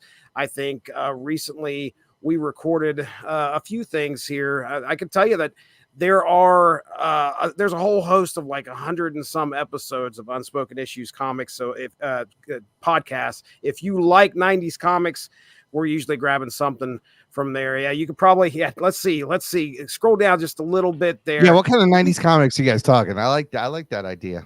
Legion Quest was our most recent one, which was the intro to the Age of Apocalypse. Okay. Legion goes back in time and kills. I remember Legion Quest. Yep, I remember that. Yeah, tries to kill Magneto and oops, kills his own father. What a mistake. It happens. I hate when that happens. But yeah, that's what we got going on over there. So I appreciate you guys. Absolutely appreciate you guys letting me come on here and talk some Star Wars. I had a lot of fun. Appreciate it. She killed her own father because he named her Amandla. There's a paradox going to happen. Mm-hmm. Cyberneticshark, sir. The floor is yours. Okie dokie, artichoke. All right, folks. If you enjoy me here on the panel or as a moderator, you can definitely go check out my solo content. You can find me under Cyberneticshark on YouTube, TikTok, Facebook, Instagram, Threads, X, Patreon, pretty much anywhere you can do social media. I am OnlyFans. OnlyFans people too. Yeah. That one's under Cyber Schnooky, but don't take me for that. Anyways, as you can see there, my most recent is the recent Mad Max film, Furiosa. Just put up my review of that yesterday. Definitely checked it out. If you're interested in seeing my 10 best films of 2024 so far, definitely check that out too as well. I put up a few shorts today as well of a couple of movies I just recently watched. 8mm, which is a great 1999 Nicolas Cage film that wasn't super huge when it first came out, but ended up capturing a cult following, especially because of Joaquin Phoenix's role in it. He was really fantastic. Just definitely put up some shorts for you guys there. The Crow, Bram Stoker's Dracula as well. 8mm was a solid movie, entertaining movie. Yes, it is. Was that was Joel Schumacher directing? Yes, it was. Yeah. And getting my Crow on before we do the Crow review soon. Yo, so. I heard this new Crow is unwatchable. Is the one article I saw first reactions, and I love the Crow, and I'm worried. I'm gonna see it, but the trailer looked rough, baby. It looked occulty level. A little bit. Well, I watched the trailer for the first film and for this film, the new one coming out and remake. I've seen a lot of what the people are saying, but at the same time, you got to remember that this is supposed to be more based off of the actual comic book, right? Versus what the original with Brandon Lee was done. Alex Perez, when he directed that, he decided he wanted to take elements from the comic book and make it into like a sci-fi kind of thriller film. Right. So it's not going to be anywhere looking like the Brandon Lee one. Plus, I like that it's going to be different than the Brandon Lee one because it's still paying homage to Brandon Lee for how great of a role he performed in the original Crow. It being his last film, unfortunately passed away on set, being shot by the squib. Similar to Torben actor. The what actor? That's what Torben. The Crow soundtrack, though, that 90s soundtrack is banger. I used to play that. Oh, hell yeah. Hell yeah. That was the whole deal with the Crow movies. So yes, it was the soundtrack. The first two films were solid because the music was fucking solid. Yeah. The Crow 3 is fucking garbage. Well, he looks like tattoo face rapper. So I don't know. It's like a man love produced it. Like Post Malone with textured fringe. I don't know. As the Crow. Anyways, folks, we like to end our shows with the MCU'S again to a nice awkward silence for y'all. It adds a different dimension to the live stream, right? To the energy. We of course hope that we were more entertaining and more informative and better than the Acolyte episode 2, which I think we were. We were definitely more entertaining, funnier without question. On the humor scale, we killed it. We destroyed Acolyte episode 2 completely. Pizza Man was the best thing about the episode. Pizza Man, right from jump, took it out. Right, and out acted Amandla. Right, there you go. So, anyways, folks, we like to always just send you off, with a little something positive, a little, God bless you, a little, enjoy the rest of your week. It's almost the weekend. Right? So keep on pushing, keep on working, right? Keep on checking out the MCU'S Bleeding Edge on Friday. We are getting after it and reviewing The Matrix 3, the much beleaguered of the three films of the trilogy before Matrix 4. We're reviewing it. I'm looking forward to it. We'll be playing drinking games. Next Monday, House of Dragon episode 1. Me and Andres. Woohoo! And then next Wednesday, boo! Occulty episode 3 recap. Can't wait. Let's do it. Let's get it, baby. Let's do it, chat. Yeah. I love it. All right. Peace. We love you, folks. God bless you.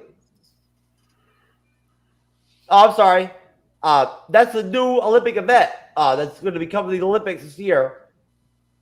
New event, Jesse Starcher. They're incorporating it in. You got to be hydrated for this event. Look at that. He was the last in the foot race. How did he win? The dude in the middle just took off right away. Like, what happened? I don't like that, bro. Hey, that doesn't make any sense. No one's gonna marry you, Hernam. Like, you have a beard. No one's gonna date you, Hernam. You have a beard. No one's gonna be your boyfriend, Hernam. You have a beard. You are not a preference to a lot of men. And I'm about that life. Ask P. Diddy. I just came from his house, even though I'm feeling funny after drinking P. Diddy juice.